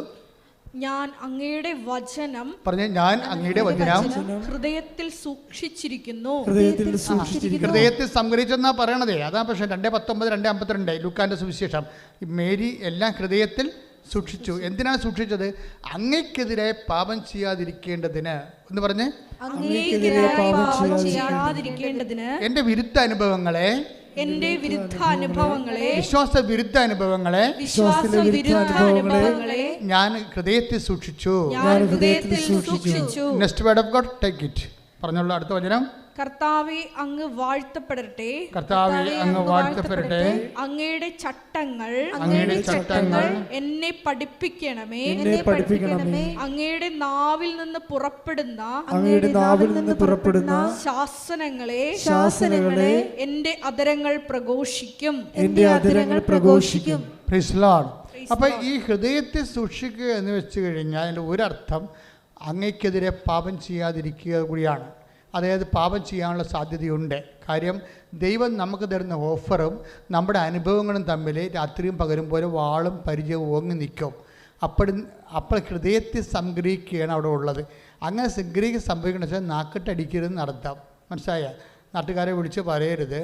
അതുപോലെ തന്നെ ഇപ്പോൾ ഒരു ഇഷ്യൂ ഒക്കെ ഉണ്ടാകുമ്പോൾ ഓരോരുത്തരും അങ്ങനെ പറഞ്ഞുകൊണ്ടിരിക്കത്തില്ലേ, അവരോട് അവരുടെ അഭിപ്രായങ്ങൾ തിരക്കി.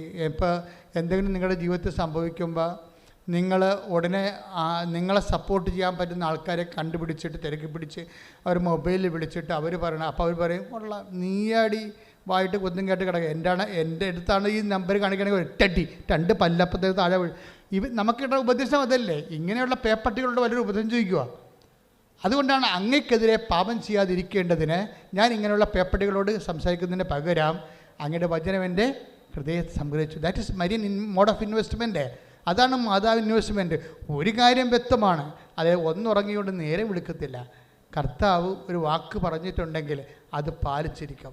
കഴിഞ്ഞ ധ്യാനത്തിൽ എന്താ ഈശോ പറഞ്ഞത്? ചില വചനങ്ങൾ ഞാൻ ഈ ഭൂമി വെച്ച് അവരോട് പാലിക്കത്തില്ല, പക്ഷെ അവരോട് നീ പറയണം. അത് പാലിക്കുന്ന ഒരു സമയത്ത് അവർ കൃപയുടെ സാമ്രാട്ടുമാരായി മാറും. കൈയിടിച്ച് കർത്താവ്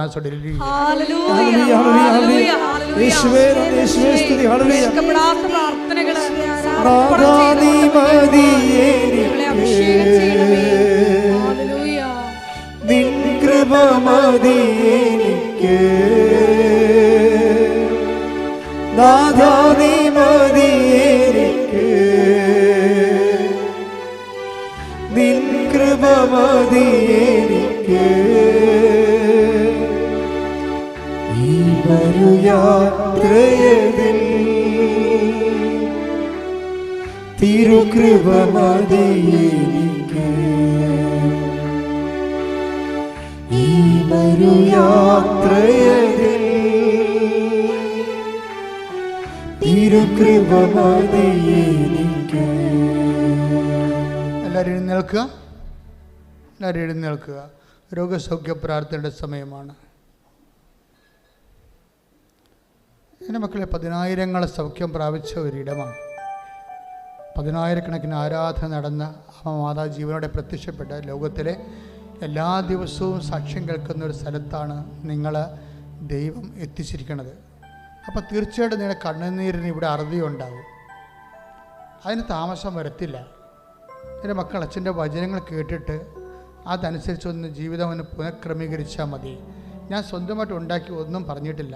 എന്നോട് പറഞ്ഞതും പ്രാർത്ഥിച്ചപ്പോൾ ദൈവം ചൂണ്ടിക്കാണിച്ചു തന്നതും ദൈവത്തിൻ്റെ വഴികളാണ് നിങ്ങൾ കേട്ടത്. അതുകൊണ്ട് തന്നെ ഈ വചനം കേട്ടുകഴിയുമ്പോൾ ആണ് കർത്താവ് എപ്പോഴും രോഗശാന്തി നടത്തണത്. കർത്താവ് ജീവിച്ചിരുന്ന ശരീരത്തിലുണ്ടായിരുന്ന കാലത്ത് എപ്പോഴെല്ലാം വചനം പ്രഘോഷിച്ചു കഴിഞ്ഞ് കർത്താവ് രോഗശാന്തി നടത്തുമായിരുന്നു. അപ്പോൾ അത് ദൈവത്തിൻ്റെ വചനം കേട്ട് വിശ്വാസം നിറഞ്ഞ ഒരു ജനങ്ങളിലാണ് കർത്താവ് സൗഖ്യം നൽകുന്നത്. എൻ്റെ മക്കൾ, രോഗമുള്ളിടത്തെല്ലാം കൈകൾ വെക്കുക. ഓൺലൈനിലുള്ളവർ അങ്ങനെ തന്നെ ചെയ്യുക. രോഗമുള്ളിടത്ത് കൈകൾ വെക്കുക. ചില രോഗങ്ങൾ സൗഖ്യപ്പെടുന്നതിനേക്കാളുപരി അത് അതിജീവിക്കാനുള്ള കരുത്തിന് വേണ്ടി അഭിഷേകം പ്രാപിക്കാൻ വേണ്ടി പ്രാർത്ഥിക്കുക. എല്ലാ രോഗികളും, ഉള്ളംകാലം മുതൽ ഉച്ചവരെയുള്ള രോഗികൾ, ശ്വാസകോശ രോഗികൾ, ശ്വാസം മുട്ട രോഗികൾ, ആർബുദ രോഗികൾ, അസ്ഥി രോഗികൾ, PCOD രോഗികൾ, പിസ്റ്റുല രോഗികൾ, കിഡ്നി രോഗികൾ, സ്പോണ്ടിലോസ് രോഗികൾ, തൈറോയ്ഡ് രോഗികൾ, ടോൺസൈറ്റ് രോഗികൾ, ശിരസ്സിൽ ഹാമറേജ് ഉണ്ടായിട്ടുള്ളവർ, മെനിഞ്ചിറ്റിസ് ഉണ്ടായിട്ടുള്ളവർ, കോവിഡിൻ്റെ പ്രത്യാഘാതങ്ങൾ അനുഭവിക്കുന്നവർ, വാതരോഗികൾ, ഗർഭാശയ രോഗികൾ, മൂത്രാശയ രോഗികൾ, കുടലിൽ പഴുപ്പുള്ളവർ, നടുവിലിന് വേദനയുള്ളവർ, ബ്രസ്റ്റിന് മുഴയുള്ളവർ, ശരീരത്തിന് മുഴയുള്ളവർ, എല്ലായിടത്തും കൈകൾ വെച്ചുകൊണ്ട് ശ്രുതിക്കട്ടെ, ശ്രുതിക്കട്ടെ. കർത്താവേ, നിന്റെ ഉന്നതമായ നാമത്തിന് സ്വസ്ത്രം ചെയ്യുന്ന കർത്താവേ, നിന്റെ വിശുദ്ധ പൗരോഹിത്യത്തെ മഹത്വപ്പെടുത്തി പ്രാർത്ഥിക്കുന്ന കർത്താവേ, സഭയിലുള്ള സാന്നിധ്യം പ്രകടമാക്കുന്ന പ്രാർത്ഥിക്കുന്ന കർത്താവേ, 36 വർഷം അർപ്പിച്ച കുർബാനയുടെ യോഗ്യതയാൽ കൃപാസനത്താരെ ജീവനോടെ പ്രത്യക്ഷപ്പെട്ട മാതാവിൻ്റെ മാധ്യസ്ഥത്താൽ പിതാവിൻ്റെയും പുത്രൻ്റെയും പരിശുദ്ധ നാമത്തിലെ മാരക രോഗങ്ങൾ, തീരാവേദികൾ യേശുനാമത്തിൽ പൂർണ്ണമായി സൗഖ്യം പ്രാപിക്കട്ടെ. ശ്രുതികട്ടെ.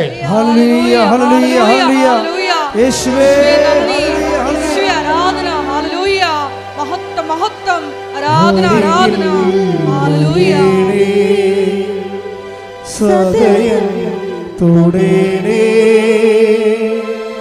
സുഖമായി എൻ്റെ ഉള്ളം